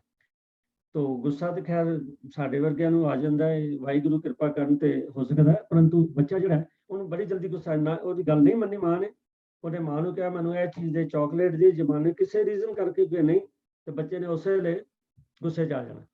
ਤੋ ਇਸ ਕਰਕੇ ਬੱਚੇ ਜਿਹੜੇ ਨੇ, ਮੈਂ ਜਿਵੇਂ ਪਹਿਲੇ ਬੇਨਤੀ ਕੀਤੀ, ਬੜੇ ਸੈਂਟੀਮੈਂਟਲ ਹੁੰਦੇ ਨੇ ਤੇ ਉਹਨਾਂ ਨੂੰ ਇਮੋਸ਼ਨਲੀ ਮਤਲਬ ਹੈ ਵੀ ਗੱਲ ਸਮਝਾਉਣੀ ਜਿਹੜੀ ਹੈ ਉਹ ਜ਼ਿਆਦਾ ਕਾਰਗਰ ਸਾਬਤ ਹੋ ਸਕਦੀ। ਤੋ ਇਸ ਕਰਕੇ ਕਿਉਂਕਿ ਇਹ ਜਿਹੜਾ ਇਹਨਾਂ ਦਾ ਸਵਾਲ ਹੈ ਵੀਰ ਜੀ ਦਾ, ਇਹ ਵੀ ਬੜਾ ਵੱਡਾ ਹੈਗਾ, ਕਿਉਂਕਿ ਬੱਚੇ ਨੂੰ ਸਮਝਾਉਣਾ ਹੈ। ਸਮਝਾਉਣ ਦਾ ਮਤਲਬ ਔਨ ਆਲ ਦਾ ਸਬਜੈਕਟਸ, ਹਰ ਟੌਪਿਕ ਤੇ ਸਮਝਾਉਣ ਦੀ ਗੱਲ ਹੁੰਦੀ ਵੀ ਹੈ, ਚਾਹੇ ਉਹਦੀ ਪੜ੍ਹਾਈ ਦੀ ਗੱਲ ਹੈ, ਚਾਹੇ ਉਹਦੀ ਕੋਈ ਹੋਰ ਸਮਾਜਿਕ ਗੱਲ ਹੈ ਜਾਂ ਘਰੋਗੀ ਰਿਸ਼ਤਿਆਂ ਦੀ ਗੱਲ ਹੈ, ਬੱਚੇ ਨੂੰ ਸਮਝਾਉਣ ਦੀ ਲੋੜ ਹੈ। ਬਸ ਮੈਂ ਬਾਰ-ਬਾਰ ਇਹੀ ਗੱਲ ਕਹਿ ਰਿਹਾ ਕਿ ਬੱਚੇ ਨੂੰ ਬੱਚੇ ਦੇ ਲੈਵਲ ਤੇ ਆ ਕੇ ਉਹ ਜਿਹੜੀ ਹੈ ਗੱਲ ਸਮਝਾਉਣੀ ਚਾਹੀਦੀ ਹੈ ਤੇ ਸਾਨੂੰ ਹਮੇਸ਼ਾ ਪੋਜ਼ਿਟਿਵ ਵੇ ਦੇ ਨਾਲ ਬੱਚੇ ਨਾਲ ਗੱਲ ਕਰਨੀ ਚਾਹੀਦੀ। ਪਰ ਜਿਹੜੀ ਸਭ ਤੋਂ ਟੌਪ ਤੇ ਗੱਲ ਹੈ ਬੱਚੇ ਨੂੰ ਸਮਝਾਉਣ ਲਈ, ਉਹ ਇਹ ਹੈ ਕਿ ਬੱਚਾ ਜਿਹੜਾ ਹੈ ਉਹ ਨਕਲ ਕਰਦਾ ਹੈ। ਬੱਚਾ ਜਿਹੜਾ ਹੈ ਬਹੁਤ ਪੂਰੀ ਨਕਲ ਕਰਦਾ ਹੈ। ਜਿੰਨਾ ਛੋਟਾ ਬੱਚਾ ਹੋਏਗਾ ਉਹਦੀ ਕਾਪਿੰਗ ਪਾਵਰ ਉਨੀ ਵਧੀਆ ਹੋਏਗੀ, ਉਹ ਫਟਾਫਟ ਨਕਲ ਕਰਦਾ ਹਰ ਗੱਲ ਦੀ। ਤੋ ਇਸ ਲਈ ਲੋੜ ਕੀ ਹੈ, ਜੇ ਅਸੀਂ ਇੰਨੇ ਮਤਲਬ ਹੈ ਵੀ ਸੋਚਵਾਨ ਆ ਕਿ ਬੱਚਿਆਂ ਨੂੰ ਆਪਾਂ ਇੱਕ ਚੰਗੇ ਨਾਗਰਿਕ ਬਣਾਉਣਾ ਹੈ, ਸਮਝਾਉਣਾ ਹੈ, ਤਾਂ ਫਿਰ ਉਹਦੇ ਲਈ ਸਾਨੂੰ ਆਪ ਰੋਲ ਮਾਡਲ ਬਣਨਾ ਪੈਣਾ। ਜਿਹੜੀਆਂ ਚੀਜ਼ਾਂ ਅਸੀਂ ਚਾਹੁੰਦੇ ਹਾਂ ਕਿ ਬੱਚੇ ਵਿੱਚ ਇਹ ਚੀਜ਼ਾਂ ਮਾੜੀਆਂ ਨਾ ਹੋਣ ਤੇ ਉਹ ਅਸੀਂ ਡੈਮੋਨਸਟ੍ਰੇਟ ਨਾ ਕਰੀਏ। ਕਦੀ ਵੀ ਬੱਚੇ ਨੂੰ ਇਹ ਨਾ ਗੱਲ ਲੱਗੇ ਕਿ ਇਹ ਮੇਰੇ ਜਿਹੜੇ ਸਮਝਾਉਣ ਵਾਲੇ ਟੀਚਰ ਨੇ ਜਾਂ ਮੇਰੇ ਜਿਹੜੇ ਪੇਰੈਂਟਸ ਨੇ ਉਹਨਾਂ ਵਿੱਚ ਇਹ ਕਮੀ ਹੈ ਜਿਹੜੀ ਮੈਨੂੰ ਉਹ ਸਮਝਾਉਂਦੇ ਨੇ ਨਾ ਕਰ, ਉਹਨਾਂ ਨੂੰ ਕਦੀ ਵੀ ਨਹੀਂ ਪਤਾ ਲੱਗਣਾ ਚਾਹੀਦਾ। ਉਹ ਤਾਂ ਹੀ ਹੋ ਸਕਦਾ ਜੇ ਆਪਾਂ ਨਾ ਕਰਾਂਗੇ। ਸੋ ਇਸ ਕਰਕੇ ਰੋਲ ਮਾਡਲ ਹੋਣਾ ਬੜਾ ਜ਼ਰੂਰੀ ਹੈ। ਜੇ ਅਸੀਂ ਬੱਚੇ ਨੂੰ ਕਹਿੰਦੇ ਵੀ ਇਹ ਚੀਜ਼ ਤੇਰੇ ਲਈ ਖਾਣੀ ਚੰਗੀ ਨਹੀਂ, ਤਾਂ ਜ਼ਰੂਰੀ ਗੱਲ ਹੈ ਕਿ ਉਹ ਅਸੀਂ ਵੀ ਨਾ ਸੇਵਨ ਕਰੀਏ। ਜੇ ਅਸੀਂ ਕਹੀਏ ਬੱਚੇ ਨੂੰ ਫਲਾਣੀ ਥਾਂ ਤੇ ਜਾਣਾ ਚੰਗਾ ਨਹੀਂ, ਇਹ ਨਹੀਂ ਵੀ ਅਸੀਂ ਚਲੇ ਜਾਈਏ ਤਾਂ ਉਹਨੂੰ ਛੱਡ ਜਾਈਏ, ਨਹੀਂ, ਸਾਨੂੰ ਰੋਲ ਮਾਡਲ ਜਿਹੜਾ ਹੈ ਉਹ ਬਣਨਾ ਬੜਾ ਜ਼ਰੂਰੀ ਪੈਣਾ ਹੈ। ਤੋ ਇਹ ਸਭ ਤੋਂ ਵੱਡਾ ਇਹ ਅਸੂਲ ਹੈ ਉਹ ਇਹੀ ਹੈ ਕਿ ਜਿਸ ਮੈਂ ਪਹਿਲੇ ਗੱਲਾਂ ਕਹੀਆਂ ਉਹਨਾਂ ਤੋਂ ਟੌਪ ਤੇ ਗੱਲ ਇਹੀ ਹੈ ਕਿ ਅਸੀਂ ਆਪ ਰੋਲ ਮਾਡਲ ਬਣੀਏ। ਤੇ ਇੱਕ ਗੱਲ ਹੋਰ ਜਿਹੜੀ ਬੱਚਿਆਂ ਨੂੰ ਸਮਝਾਉਣ ਲਈ ਹੈ ਕਿ ਬੱਚਿਆਂ 'ਚ ਕੌਨਫੀਡੈਂਸ ਪੈਦਾ ਕਰਨ ਲਈ ਉਹਨਾਂ ਨੂੰ ਕਈ ਗੱਲਾਂ ਦਾ ਡਿਸੀਜਨ ਮੇਕਰ ਉਹਨਾਂ ਨੂੰ ਬਣਾਓ। ਬਟ ਇਹ ਕਿੱਦਾਂ ਕਰੀਏ, ਇਹ ਅਸੀਂ ਕਰ ਰਹੇ ਹਾਂ, ਇੱਥੇ ਜਾਣਾ ਹੈ, ਕਿੱਦਾਂ ਜਾਣਾ ਨਾ ਜਾਈਏ। ਕੋਈ ਚੀਜ਼ਾਂ ਜਿਹੜੀਆਂ ਹਲਕੇ ਲੈਵਲ ਦੀਆਂ ਉਸ ਬੱਚੇ ਦੀ ਉਮਰ ਦੇ ਲੈਵਲ ਦੀਆਂ ਨੇ, ਉਹ ਤੇ ਉਹਨਾਂ ਨੂੰ ਡਿਸੀਜਨ ਮੇਕਿੰਗ ਬਣਾਓ ਵੀ ਉਹਨਾਂ ਦੇ ਡਿਸੀਜਨ ਛੱਡ ਦਿਓ ਵੀ ਅੱਜ ਘਰ ਵਿੱਚ ਇਹ ਕੰਮ ਕਰਨਾ ਹੈ, ਚਲੋ ਬੱਚੇ ਨੂੰ ਕਹੋ ਬੇਟਾ ਤੂੰ ਦੱਸ ਅੱਜ ਕੀ ਕਰੀਏ, ਅੱਜ ਕੀ ਬਣਾਈਏ, ਅੱਜ ਕਿੱਥੇ ਜਾਈਏ। ਉਹਨਾਂ ਨੂੰ ਲੈਟ ਹਿਮ ਡਿਸਾਈਡ। ਜਿਸ ਵੇਲੇ ਬੱਚੇ ਨੂੰ ਡਿਸੀਜਨ ਮੇਕਿੰਗ ਬਣਾਵਾਂਗੇ ਤੇ ਬੱਚੇ ਦੀ ਜਿਹੜੀ ਥਿੰਕਿੰਗ ਹੈ ਉਹ ਬੜੀ ਪੋਜ਼ਿਟਿਵ ਹੋਏਗੀ ਔਰ ਬੱਚਾ ਜਿਹੜਾ ਉਹ ਬੜਾ ਮਤਲਬ ਹੈ ਵੀ ਐਨਕਰੇਜ ਹੋਏਗਾ। ਤੇ ਬੱਚੇ ਦੇ ਐਨਕਰੇਜਮੈਂਟ ਦਾ ਮਤਲਬ ਇਹ ਹੈ ਕਿ ਉਹ ਐਨਕਰੇਜਮੈਂਟ ਉਹਦੀ ਥਰੂ ਆਊਟ ਲਾਈਫ ਨਾਲ ਜਾਏਗੀ। ਦੂਸਰੇ ਪਾਸੇ ਜੇ ਇਹਨੂੰ ਬਿਲਕੁਲ ਇਹਦੀ ਉਲਟ ਗੱਲ ਕਰ ਲਈਏ ਕਿ ਘਰ ਦਾ ਮਾਹੌਲ ਇਹੋ ਜਿਹਾ ਜਿਹੜਾ ਬੜਾ ਸਟ੍ਰੈਸਫੁਲ ਹੈ ਤੇ ਉਹਨਾਂ ਬੱਚਿਆਂ ਨੂੰ ਦੀ ਜ਼ਿੰਦਗੀ ਜਿਹੜਾ ਆਉਣ ਵਾਲਾ ਫਿਊਚਰ ਹੈ ਉਹ ਕਾਫੀ ਸਾਨੂੰ ਡਾਰਕ ਦਿਸਣਾ ਚਾਹੀਦਾ ਸਾਡੇ ਮਨ 'ਚ ਵੀ ਉਸ ਖਿਆਲ ਰੱਖੀਏ। ਸੋ ਘਰ ਵਿੱਚ ਸਟ੍ਰੈਸਫੁਲ ਮਾਹੌਲ ਜਿਹੜਾ ਉਹ ਨਹੀਂ ਹੋਣਾ ਚਾਹੀਦਾ। ਨੈਗੇਟਿਵ ਗੱਲਾਂ, ਨੈਗੇਟਿਵਿਟੀ ਜਿਹੜੀ ਹੈ ਉਹ ਘਰ ਵਿੱਚ ਪ੍ਰੈਕਟਿਸ ਨਹੀਂ ਹੋਣੀ ਚਾਹੀਦੀ। ਤੇ ਆਪਾਂ ਹਲੇ ਪਿਛਲੇ ਲੈਸਨ 'ਚ ਸੁਣਿਆ ਚੜ੍ਹਦੀ ਕਲਾ, ਪੋਜ਼ਿਟਿਵਿਟੀ, ਚੜ੍ਹਦੀ ਕਲਾ ਦੀ ਗੱਲ ਸੁਣੀ। ਸੋ ਉਹ ਸਿਰਫ ਸੁਣਨ ਲਈ ਨਹੀਂ ਸੀਗੀ, ਉਹ ਅਪਣਾਉਣ ਲਈ ਹੈ। ਤੋ ਜੇਕਰ ਸਾਡੇ ਘਰ ਵਿੱਚ ਹਮੇਸ਼ਾ ਚੜ੍ਹਦੀ ਕਲਾ ਦਾ ਮਾਹੌਲ ਹੋਏਗਾ, ਪੋਜ਼ਿਟਿਵਿਟੀ ਦਾ ਮਾਹੌਲ ਹੋਏਗਾ, ਨੈਗੇਟਿਵਿਟੀ ਨਹੀਂ ਹੋਏਗੀ, ਤਾਂ ਉਹ ਬੱਚੇ ਜਿਹੜੇ ਨੇ ਤੁਹਾਡੀ ਹਰ ਗੱਲ ਚੰਗੀ ਸਮਝਣਗੇ ਔਰ ਸਾਡਾ ਅਸਲ ਐਸਟ ਸਾਧ ਸੰਗਤ ਜੇ ਕੋਈ ਹੈ, ਉਹ ਇਹ ਨਹੀਂ ਕਿ ਮੈਂ ਇਹੋ ਜਿਹਾ ਬਣਾ ਲਿਆ ਜਾਂ ਮੇਰਾ ਰਹਿਣ ਸਹਿਣ ਇਹੋ ਜਿਹਾ, ਉਹ ਬਿਲਕੁਲ ਸੈਕੰਡਰੀ ਗੱਲਾਂ ਨੇ।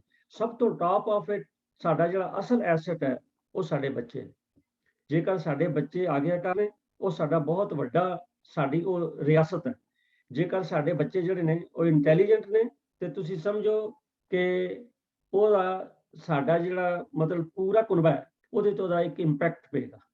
ਤੋ ਇਸ ਲਈ ਲੋੜ ਹੈਗੀ, ਇਹ ਬੜਾ ਅੱਛਾ ਵਿਸ਼ਾ ਵੀਰ ਜੀ ਨੇ ਭੇਜਿਆ, ਲੋੜ ਹੈ ਬੱਚਿਆਂ ਨੂੰ ਸੰਭਾਲਣ ਦੀ, ਲੋੜ ਹੈ ਆਪਣੇ ਆਪ ਨੂੰ ਰੋਲ ਮਾਡਲ ਬਣਨ ਦੀ। ਤੇ ਫਿਰ ਦੇਖੋ ਬੱਚੇ ਜਿਹੜੇ ਨੇ ਗੱਲ ਤੁਹਾਡੀ ਸਮਝਣਗੇ। ਜਿਸ ਵੇਲੇ ਅਸੀਂ ਪੋਜ਼ਿਟਿਵ ਹਾਂ, ਤੇ ਜੇਕਰ ਸਾਡਾ ਰੋਲ ਠੀਕ ਹੈ, ਅਸੀਂ ਰੋਲ ਮਾਡਲ ਵਧੀਆ ਹਾਂ, ਤੇ ਫਿਰ ਬਹੁਤਾ ਸਾਨੂੰ ਫਿਕਰ ਕਰਨ ਦੀ ਲੋੜ ਨਹੀਂ ਕਿ ਸਾਡੇ ਬੱਚੇ ਕਿਹੋ ਜਿਹੇ ਬਣਨਗੇ। ਬੱਚੇ ਜ਼ਰੂਰ ਵਧੀਆ ਬਣਨਗੇ। ਔਰ ਗੁਰਬਾਣੀ ਤਾਂ ਸਾਨੂੰ ਸਿਖਾਉਂਦੀ ਇਹ ਹੈ ਕਿ ਚੈਟ ਵਿੱਚ ਵੀ ਆ ਰਿਹਾ ਕਿ ਮਨ ਸਮਝਾਉਣ ਕਾਰਨ ਕਛੂ ਇੱਕ ਪੜ੍ਹੀਏ ਗਿਆਨ। ਬਿਲਕੁਲ ਠੀਕ ਹੈ ਜੀ, ਗਿਆਨ ਦੀਆਂ ਗੱਲਾਂ ਜਿਹੜੀਆਂ ਨੇ ਉਹ ਅਸੀਂ ਹਾਸਲ ਕਰੀਏ ਤੇ ਆਪਣੇ ਬੱਚਿਆਂ ਨਾਲ ਸ਼ੇਅਰ ਕਰੀਏ, ਤਾਂ ਜੇ ਸਾਡਾ ਤੇ ਸਾਡੀ ਕੌਮ ਦਾ, ਔਰ ਮੈਂ ਤਾਂ ਕਹਿੰਦਾ ਸੰਸਾਰ ਦਾ ਫਿਊਚਰ ਜਿਹੜਾ ਉਹ ਬੱਚਿਆਂ ਤੇ ਡਿਪੈਂਡ ਕਰਦਾ ਹੈ। ਇਹਦੇ ਧਿਆਨ ਦੇਣ ਦੀ ਲੋੜ ਹੈ।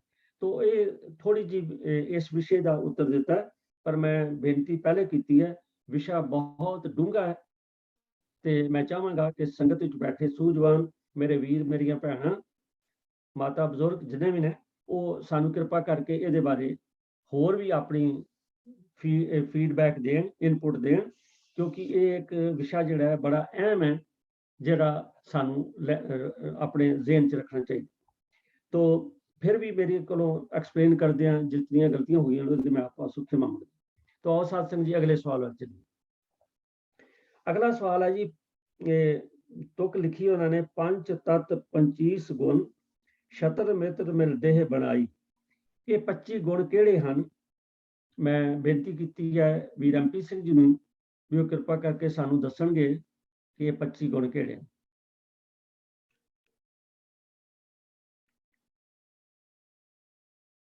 ਵੀਰ ਜੀ ਅਨਮਿਊਟ ਕਰ ਲਓ MP ਸਿੰਘ ਜੀ।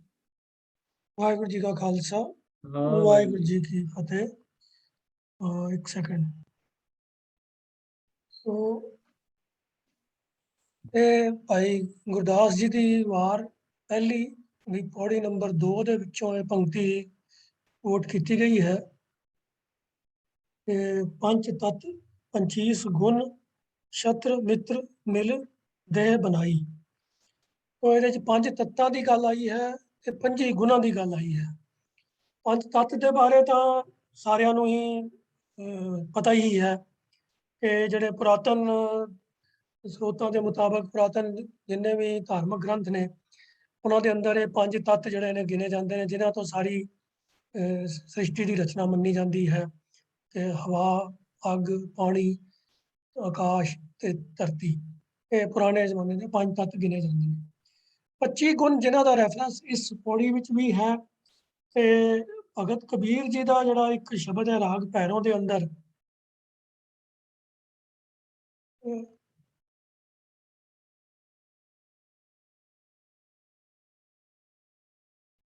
तो लीजा गढ़ बंका पाई, दोवर कोट और तेवर खाई, 5-25 मोह मद मत्सर आडी परबल माया। ਇਹ ਭਗਤ ਕਬੀਰ ਜੀ ਨੇ ਵੀ ਇੱਥੇ 5 ਤੇ 25 ਦਾ ਗੱਲ, 5 ਇੱਥੇ ਉਹਨਾਂ ਨੇ ਜਿਹੜੇ ਵਿਕਾਰ ਨੇ ਤੇ ਉਹਦੇ ਨਾਲ 25 ਜਿਹੜੇ ਤੱਤ ਨੇ ਉਹਨਾਂ ਦਾ ਜ਼ਿਕਰ ਵੀ ਕੀਤਾ ਹੈ। ਇਹ 25 ਤੱਤ ਦੇ ਬਾਰੇ ਵਿੱਚ ਜੋ ਮਹਾਨ ਕੋਸ਼ ਜੋ ਇਨਫੋਰਮੇਸ਼ਨ ਮਿਲਦੀ ਹੈ, ਉਹਨਾਂ ਨੇ ਇਹ ਦੱਸਿਆ ਹੈ ਕਿ ਸਾਖ ਮਤ ਦਾ ਜੋ ਉਹਨਾਂ ਦੀ ਵਿਆਖਿਆ ਹੈ, ਜੋ ਸਾਖ ਮਤ ਵਾਲਿਆਂ ਨੇ ਕੀਤੀ ਹੈ, ਉਹਨਾਂ ਨੇ ਇਹ ਗਿਣਤੀ 25 ਦੀ ਇਸ ਤਰੀਕੇ ਨਾਲ ਬਣਾਈ ਹੈ। ਤੇ मैं एक सेकंड डिटेल खोल के तो फिर ਉਹਦੇ ਬਾਰੇ ਅੱਗੋਂ ਬੋਲਾਂਗਾ, ਕਿਉਂਕਿ ਯਾਦ ਕਰਨਾ ਤੇ ਮੇਰੇ ਵਾਸਤੇ ਵੀ ਮੁਮਕਿਨ ਨਹੀਂ ਸੀਗਾ। ਤੋ ਪੰਜੀ ਗੁਣ ਜਾਂ 25 ਪ੍ਰਕਿਰਤੀਆਂ ਜਿਹੜੀਆਂ ਉਹਨਾਂ ਨੂੰ ਕਹਿੰਦੇ ਨੇ, ਉਹਨਾਂ ਦੇ ਵਿੱਚੋਂ ਇਸ ਤਰ੍ਹਾਂ ਦੀ ਉਹਨਾਂ ਨੇ ਗਿਣਤੀ ਕੀਤੀ ਹੈ ਜੀ ਕਿ ਇੱਕ ਤਾਂ ਹੈ ਪ੍ਰਕਿਰਤੀ ਔਰ ਇੱਕ ਹੈ ਪੁਰਖ। ਤੇ ਪ੍ਰਕਿਰਤੀ ਤੋਂ ਭਾਵ ਹੈ ਨੇਚਰ, ਕੁਦਰਤ, ਜਿਸ ਤੋਂ ਸਾਰੀ ਵਸਤੂਆਂ ਬਣੀਆਂ ਹਨ ਤੇ ਜੋ ਆਪ ਕਿਸੇ ਤੋਂ ਨਹੀਂ ਬਣੀ, ਜੋ ਰਜ ਗੁਣ, ਤਮ ਗੁਣ ਅਤੇ ਸਤ ਗੁਣ, ਇਹਨਾਂ ਤਿੰਨਾਂ ਗੁਣਾਂ ਦੀ ਅਵਸਥਾ ਦੇ ਸਰੂਪ ਹੈ। ਤੇ ਪੁਰਖ ਦੇ ਬਾਰੇ ਵਿੱਚ ਇਹ ਉੱਥੇ ਜ਼ਿਕਰ ਕੀਤਾ ਗਿਆ ਹੈ ਤੇ ਜਗਤ ਨਿਤ ਹੈ ਅਤੇ ਪਰਿਣਾਮ ਰੂਪ ਪ੍ਰਵਾਹ ਨਾਲ ਸਦਾ ਬਦਲਦਾ ਰਹਿੰਦਾ ਹੈ। ਪ੍ਰਕਿਰਤੀ ਨੂੰ ਪੁਰਸ਼ ਦੀ ਤੇ ਪੁਰਸ਼ ਨੂੰ ਪ੍ਰਕਿਰਤੀ ਦੀ ਸਹਾਇਤਾ ਦੀ ਜ਼ਰੂਰਤ ਹੈ। ਇਕੱਲੇ ਦੋਵੇਂ ਹੀ ਨਿਸ਼ਫਲ ਹਨ। ਜੀਵ ਆਤਮਾ ਪ੍ਰਤੀ ਸਰੀਰ ਭਿੰਨ ਭਿੰਨ ਹਨ। ਇਹ ਉਹਨਾਂ ਦੀ ਬੋਲੀ ਹੈ ਜੋ ਮੈਂ ਪੜ੍ਹ ਕੇ ਸੁਣਾ ਦਿੱਤੀ ਹੈ। ਸੱਚੀ ਗੱਲ ਪੁੱਛੋ ਤੇ ਮੇਰੇ ਵੀ ਸਮਝ ਕੋਈ ਜ਼ਿਆਦਾ ਆਈ ਨਹੀਂ ਵੀ ਇਹ ਕਹਿਣਾ ਕੀ ਚਾਹੁੰਦੇ ਨੇ। ਮੈਨੂੰ ਜਿੰਨੀ ਕੁ ਸਮਝ ਆਈ ਉਹ ਇਹ ਹੈ ਕਿ ਵੀ ਉਹਨਾਂ ਨੇ ਇੱਕ ਗਿਣਤੀ ਕੀਤੀ ਹੈ ਪੰਜੀਆਂ ਦੇ ਵਿੱਚ, ਇੱਕ ਪ੍ਰਕਿਰਤੀ ਹੈ, ਇੱਕ ਪੁਰਸ਼ ਹੈ, ਤੇ ਬਾਕੀ ਜਿਹੜੀ 23 ਚੀਜ਼ਾਂ ਨੇ ਉਹਦੇ ਵਿੱਚ ਇੱਕ ਕੋਈ ਮਹਾਤਤਵ ਹੈ, ਹੰਕਾਰ ਹੈ, 5 ਜਿਹੜੀਆਂ ਹਨ ਉਹ ਚੀਜ਼ਾਂ ਹਨ ਜਿਨ੍ਹਾਂ ਨੂੰ ਤਨ ਮਾਤਰ ਦੀ ਸੰਗਿਆ ਦਿੱਤੀ ਗਈ ਹੈ, ਜਿਹਦੇ ਵਿੱਚ ਰੂਪ, ਰਸ, ਗੰਧ, ਸਪਰਸ਼ ਅਤੇ ਸ਼ਬਦ ਦੀ ਗਿਣਤੀ ਕੀਤੀ ਗਈ ਹੈ। ਇਸ ਤੋਂ ਇਲਾਵਾ 11 ਇੰਦਰੀਆਂ, ਜਿਨ੍ਹਾਂ ਵਿੱਚ 5 ਗਿਆਨ ਇੰਦਰੀਆਂ, 5 ਕਰਮ ਇੰਦਰੀਆਂ ਤੇ 1 ਮਨ ਇਹ ਹਨ। ਔਰ ਇਸ ਤੋਂ ਇਲਾਵਾ ਜਿਹੜੇ 5 ਤੱਤ ਜਿਹੜੇ ਅਸੀਂ ਗਿਣੇ ਸਨ ਉਹਨਾਂ ਨੂੰ ਉਹ ਸਾਰੇ ਵੀ ਇਹਦੇ ਅੰਦਰ ਇੰਕਲੂਡਡ ਹਨ। ਉਹਨਾਂ ਨੂੰ 5 ਮਹਾਭੂਤ ਕਰਕੇ ਲਿਖਿਆ ਗਿਆ ਹੈ, ਪ੍ਰਿਥਵੀ, ਜਲ, ਅਗਨੀ, ਪਵਨ ਤੇ ਆਕਾਸ਼। ਤੋ ਇਹ ਪੰਜੋ ਤੱਤ ਵੀ ਇਹਨਾਂ ਪੰਜੀਆਂ ਦੇ ਅੰਦਰ ਹਨ, ਪਲੱਸ 5 ਗਿਆਨ ਇੰਦਰੀਆਂ, 5 ਕਰਮ ਇੰਦਰੀਆਂ ਤੇ 1 ਮਨ। ਇਸ ਤਰੀਕੇ ਨਾਲ 16 ਤੇ 5 21 ਇਹ ਹੋ ਗਏ। ਪ੍ਰਕਿਰਤੀ ਤੇ ਪੁਰਸ਼ 2 23 ਤੇ ਹੰਕਾਰ ਅਤੇ ਮਹਤਤਵ ਜਿਹੜਾ ਕਿ ਜੋ ਪ੍ਰਕਿਰਤੀ ਦੇ ਵਿੱਚੋਂ ਹੀ ਤੱਤ ਉਪਜਿਆ ਹੈ ਔਰ ਸਰੀਰ ਦੇ ਵਿੱਚ ਬੁੱਧੀ ਰੂਪ ਕਰਕੇ ਸਥਿਤ ਹੈ। ਇਸ ਤਰ੍ਹਾਂ ਕਰਕੇ ਟੋਟਲ 25 ਦੀ ਗਿਣਤੀ बनाई गई है। तो इतनी को जानकारी जो मैंने प्राप्त हुई है मैं आप जी नाल शेयर कर दी है। एक गल मैं जरूर कहनी चाहांगा कि भाई ये सवाल पूछना तो जायज़ है, क्योंकि जो गुरबाणी च इन्हां चीज़ों का जिक्र आया है तो सानू उहदे बारे कुछ ना कुछ जानकारी होनी तो जरूर चाहिए है। पर यह जानकारी मात्र ही लैवल ते असीं रहीए तो ठीक है। जे इन्हां दे बहुते उहदे विच समझण दे विच जावांगे, डूंघाई जावांगे कि प्रकृति की होंदी है, पुरुष की होंदा है, तो वो भंबल भूसा ऐसा है कि जिहदे विचों फिर निकलना ही मुश्किल हो जाएगा। तो इन्हां नूं सिर्फ रैफरेंस के तौर पर समझ लैण तक ही सीमित रहना चाहिए है। ज़्यादा इन्हां दी डिटेलों की ना घोख सानूं करन दी लोड़ है, ना ही करनी चाहिए है। दास दा इह मत है। बाकी इस तो इलावा जो किसी सज्जन पास होर इहदी कोई एक्सप्लेनेशन या होर इनफॉर्मेशन होवे ते धन्नवादी होवांगा जी। वाहिगुरू जी का खालसा, ਵਾਹਿਗੁਰੂ ਜੀ ਕੀ ਫਤਿਹ। ਬਿਲਕੁਲ ਠੀਕ ਕਿਹਾ ਜੀ ਬਈ ਸਾਨੂੰ ਜ਼ਿਆਦਾ ਘੋਖ ਪੜਤਾਲ 'ਚ ਨਹੀਂ ਜਾਣਾ ਚਾਹੀਦਾ। ਅਸਲ ਗੱਲ ਤੇ ਇਹ ਹੈ ਜੀ ਬਈ ਸਾਨੂੰ ਗੁਰਬਾਣੀ ਦੀ ਸਮਝ ਆਵੇ ਔਰ ਗੁਰਬਾਣੀ 'ਚ ਜੋ ਸਾਨੂੰ ਜੀਵਨ ਜਾਚ ਦੱਸੀਏ ਉਹ ਅਪਣਾਈਏ। ਬਾਕੀ ਆ ਜਿਹੜੀਆਂ ਗਿਣਤੀਆਂ ਮਿਣਤੀਆਂ ਨੇ ਜਾਂ ਹੋਰ ਗੱਲਾਂ ਨੇ ਇਹ ਠੀਕ ਹੈ। ਵੀਰ ਜੀ ਨੇ MP ਸਿੰਘ ਨੇ ਦਰੁਸਤ ਕਿਹਾ ਵੀ ਸਾਨੂੰ ਚਲੋ ਪਤਾ ਹੋਣਾ ਚਾਹੀਦਾ, ਪਰ ਇਹ ਸਾਨੂੰ ਜ਼ਿਆਦਾ ਜਿਹੜੀ ਮੱਥਾ ਪੱਚੀ ਹੈ ਉਹ ਸਾਨੂੰ ਗੁਰਬਾਣੀ ਨੂੰ ਸਮਝਣ ਤੇ ਕਰਨੀ ਚਾਹੀਦੀ। ਔਰ ਅਸਲ ਗੱਲ ਤੇ ਤਾਂ ਹੀ ਹੈ ਬਣੇਗੀ ਜਿਸ ਵੇਲੇ ਅਸੀਂ ਗੁਰਬਾਣੀ ਅਨੁਸਾਰ ਜੀਵਨ ਜੀਵਾਂਗੇ। ਖਾਲੀ ਜੇ ਆਪਾਂ ਗਿਆਨ ਇਕੱਠਾ ਕੀਤਾ ਤੇ ਉਹ ਫਿਰ ਆਸਾ ਕੀ ਬਾਤ ਤੁਮਾਰੇ ਲਿਖਿਆ ਪੜ ਪੜ ਗੱਡੀ ਲੱਦੀਆ ਪੜ ਪੜ ਭਰੀਆ ਖਾਤ। तो सिर्फ ज्ञान ਲੈਣਾ ਬੜਾ ਜ਼ਰੂਰੀ ਹੈ, ਪਰ ਸਿਰਫ ਗਿਆਨ ਲੈਣਾ ਹੀ ਜ਼ਰੂਰੀ ਨਹੀਂਗਾ। ਗਿਆਨ ਨੂੰ ਸਮਝ ਕੇ ਵਰਤਣਾ ਬੜਾ ਜ਼ਰੂਰੀ। ਜਿੰਨਾ ਚਿਰ ਵਰਤੋਂ ਤੇ ਨਹੀਂ ਆਉਂਦੇ ਉਹਨਾਂ ਚਿਰ ਕੋਈ ਬਹੁਤਾ ਇਹਦਾ ਇਸ ਚੀਜ਼ ਦਾ ਲਾਭ ਨਹੀਂ ਹੋਣਾ। ਤੋ ਆਓ ਆਪਾਂ ਕੋਸ਼ਿਸ਼ ਕਰੀਏ ਕਿ ਗੁਰਬਾਣੀ ਨੂੰ ਵੱਧ ਤੋਂ ਵੱਧ ਸਮਝੀਏ। ਫਿਰ ਮੈਂ ਇੱਕ ਵਾਰ ਫਿਰ ਬੇਨਤੀ ਕਰਦੇ ਹਾਂ, ਦੱਸਦੇ ਹਾਂ, ਕਲੀਅਰ ਕਰਦੇ ਹਾਂ ਵੀ ਇਹ ਕੋਈ ਮਨਾ ਨਹੀਂ ਹੈ ਵੀ ਸਵਾਲ ਨਹੀਂ ਕਰੇ। ਸਵਾਲ ਤੁਸੀਂ ਜ਼ਰੂਰ ਕਰੋ, ਕਿਉਂਕਿ ਇਹ ਕਈ ਗੱਲਾਂ ਹੋਰ ਵਿੱਚ ਪ੍ਰੰਪਟ ਹੁੰਦੀਆਂ ਨੇ। ਪਰ ਜਿਹੜੀ ਸਾਡੀ ਫੋਕਸ ਹੈ, ਜਿਵੇਂ MP ਸਿੰਘ ਜੀ ਨੇ ਕਿਹਾ, ਫੋਕਸ ਸਾਡਾ ਗੁਰਬਾਣੀ ਨੂੰ ਸਮਝਣ ਤੇ ਹੋਣਾ ਚਾਹੀਦਾ। ਔਰ ਅੱਗੇ ਵੀ ਕਈ ਵਾਰੀ ਐਸਾ ਵਿਚਾਰ ਆਪਾਂ ਸਾਂਝਾ ਕਰ ਚੁੱਕੇ ਹਾਂ ਕਿ ਲੋੜ ਤਾਂ ਹੈਗੀ ਗੁਰਬਾਣੀ ਨੂੰ ਸਮਝਣ ਤੇ ਅਪਣਾਉਣ ਦੀ। ਬਾਕੀ ਗੱਲਾਂ ਜਿਹੜੀਆਂ ਨੇ ਉਹ ਮਤਲਬ ਹੈ ਵੀ ਜੇ ਆਪਾਂ ਦੇਖਦੇ ਹਾਂ ਜਿਹੜੇ ਬਜ਼ੁਰਗ ਸਾਡੇ ਸਨ, ਅੱਜ ਤੋਂ ਮੈਂ 5 6 7 ਜਿਹੜੇ ਦਹਾਕੇ ਪਿੱਛੇ ਲੈ ਕੇ ਜਾਵਾਂ, ਤੇ ਸਾਡੇ ਬਜ਼ੁਰਗ ਜਿਹੜੇ ਸਨ ਉਹ ਕੋਈ ਬਹੁਤੇ ਪੜ੍ਹੇ ਨਹੀਂ ਸਨ, ਨਾ ਹੀ ਉਹ ਇਹਨੇ ਟੈਕਨੀਕਲ ਗੱਲਾਂ ਜਾਂ ਕੋਈ ਫਿਲਾਸਫੀਕਲ ਗੱਲਾਂ ਵਿੱਚ ਉਹ ਕਦੀ ਜਾਂਦੇ ਸਨ। ਪਰ ਇੱਕ ਗੱਲ ਜ਼ਰੂਰ ਹੈ ਕਿ ਗੁਰਬਾਣੀ ਦੀ ਜਿਹੜੀ ਉਹਨਾਂ ਨੂੰ ਸੋਝੀ ਸੀ ਨਾ, ਉਹ ਅੱਜ ਸਾਨੂੰ ਬਹੁਤੇ ਚੁੰਝ ਗਿਆਨ 'ਚ ਉਹ ਜਿਹੀ ਨਹੀਂ ਮਿਲਦੀ। ਉਹਦਾ ਕਾਰਨ ਇੱਕੋ ਹੀ ਹੋਏਗਾ ਹੈ ਕਿ ਉਹ ਗੁਰਬਾਣੀ ਨੂੰ ਨਿਸ਼ਚਾ ਰੱਖ ਕੇ ਪੜ੍ਹਦੇ ਸਨ ਔਰ ਗੁਰਬਾਣੀ ਨੂੰ ਜੀਵਨ ਦਾ ਉਹਨਾਂ ਨੇ ਹਿੱਸਾ ਬਣਾਇਆ ਸੀ।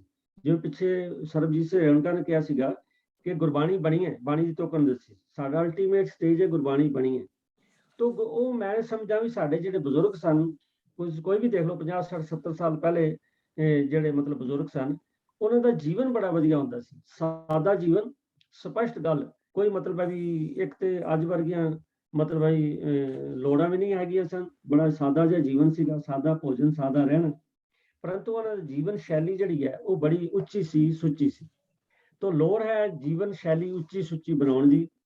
ਉਹਦੇ ਲਈ ਸਾਡੇ ਕੋਲ ਬਹੁਤ ਵਧੀਆ ਕਿਰਪਾ ਕੀਤੀ ਮਹਾਰਾਜ ਨੇ, ਸਾਡੇ ਕੋਲ ਸ੍ਰੀ ਗੁਰੂ ਗ੍ਰੰਥ ਸਾਹਿਬ ਜੀ ਨੇ। ਤੋਂ ਆਓ ਗੁਰੂ ਗ੍ਰੰਥ ਸਾਹਿਬ ਜੀ ਦੇ ਲੜ ਲੱਗੀਏ, ਗੁਰਬਾਣੀ ਨੂੰ ਵਿਚਾਰੀਏ ਔਰ ਗੁਰਬਾਣੀ ਅਨੁਸਾਰ ਆਪਣਾ ਜੀਵਨ ਬਣ ਕੇ ਗੁਰਬਾਣੀ ਬਣੀਏ, ਤੇ ਫੇਰ ਹੀ ਮਜ਼ਾ ਹੈ। ਔਰ ਜਿਵੇਂ ਵੀਰ ਜਗੀਰ ਸਿੰਘ ਜੀ ਨੇ ਅੱਜ ਇੱਕ ਰੈਫਰੈਂਸ ਦਿੱਤਾ ਸੀ ਕਿ ਬੰਦੇ ਖੋਜ ਦਿਲ ਹਰ ਰੋਜ਼ ਨਾ ਫਿਰ ਪਰੇਸ਼ਾਨੀ ਮੈਂ, ਹਰ ਸਮੇਂ ਆਪਣੇ ਦਿਲ ਨੂੰ, ਆਪਣੇ ਮਨ ਨੂੰ ਟਟੋਲਣਾ ਚਾਹੀਦਾ ਹੈ। ਮੈਂ ਤੇ ਬੇਨਤੀ ਕਰਦਾ, ਸੋਚਣਾ ਚਾਹੀਦਾ ਵੀ ਪਿਛਲੇ ਸਾਲ ਅਸੀਂ ਕਿੱਥੇ ਖੜੇ ਸਾਂ, ਅੱਜ ਕਿੱਥੇ ਖੜੇ ਹਾਂ। ਅਸੀਂ ਲੋਕੀ ਵੈਸੇ ਤਾਂ ਮਤਲਬ ਹੈ ਵੀ ਇਹ ਗੱਲ ਬੜਾ ਖਿਆਲ ਰੱਖਦੇ, ਲਓ ਜੀ ਹੁਣ ਮੈਂ 75 ਸਾਲ ਦਾ ਹੋ ਗਿਆ, ਹੁਣ 76 ਦਾ ਹੋ ਗਿਆ, 70 ਦਾ ਹੋ ਗਿਆ, ਠੀਕ ਹੈ। ਉਹਦੇ ਨਾਲ ਇਹ ਵੀ ਦੇਖੀਏ ਕਿ ਸਾਡੀ ਜਿਹੜੀ ਗੁਰਬਾਣੀ ਦੀ ਸੂਝ ਹੈ ਉਹਦਾ ਲੈਵਲ ਵੀ 75 76 ਵੱਧ ਰਿਹਾ ਜਾਂ ਨਹੀਂ।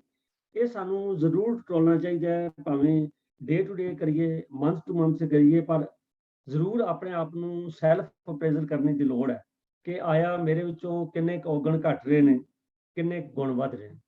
ਤੇ ਜੇਕਰ ਔਗਣ ਘਟ ਰਹੇ ਨੇ, ਗੁਣ ਵੱਧ ਰਹੇ ਨੇ, ਤੇ ਸਮਝੋ ਸਾਡੀ ਨਈਆ ਠੀਕ ਡਾਇਰੈਕਸ਼ਨ 'ਚ ਜਾ ਰਹੀ ਹੈ। ਪਰ ਜੇ ਇਹ ਨਹੀਂ, ਉੱਥੇ ਦੇ ਉੱਥੇ ਖੜੇ ਹਾਂ ਤੇ ਖੜਾ ਜਹਾਜ਼ ਕਿਤੇ ਵੀ ਨਹੀਂ ਪਹੁੰਚੇਗਾ। ਸਤਿਗੁਰੂ ਕਿਰਪਾ ਕਰਨ, ਅਸੀਂ ਦਿਨ ਰਾਤ ਇਸ ਗੁਰਬਾਣੀ ਨਾਲ ਜੁੜੇ ਰਹੀਏ, ਗੁਰਬਾਣੀ ਸਾਡੇ ਸਵਾਸ ਸਵਾਸ ਦਾ ਹਿੱਸਾ ਬਣ ਜਾਏ, ਤੇ ਤਾਂ ਜੇ ਸਾਡੇ ਕੋਲੋਂ ਕਦੀ ਕੋਈ ਗਲਤ ਕੰਮ ਸੋਚਣ ਕਰਨ ਦੀ ਸਾਡੇ ਸਾਹਮਣੇ ਕੋਈ ਉਹਦੀ ਅਪਰਚੁਨਿਟੀ ਨਾ ਰਹੇ। ਤੋ ਅੱਜ ਦੇ ਪ੍ਰੋਗਰਾਮ ਨੂੰ ਸਤ ਸੰਗਤ ਜੀ ਕਰਦੇ ਹਾਂ, ਬਹੁਤ ਸਾਰੀਆਂ ਭੁੱਲਾਂ ਗਲਤੀਆਂ ਵਗਿਆਵਾਂ ਹੋਈਆਂ, ਉਹਦੇ ਲਈ ਮੈਂ ਆਪ ਪਾਸੋਂ ਖਿਮਾ ਮੰਗਦਾ। ਆਪ ਜੀ ਵੱਲੋਂ ਮਿਲ ਰਹੀ ਮਿਲਵਰਤਨ ਲਈ ਬਹੁਤ ਬਹੁਤ ਧੰਨਵਾਦੀ।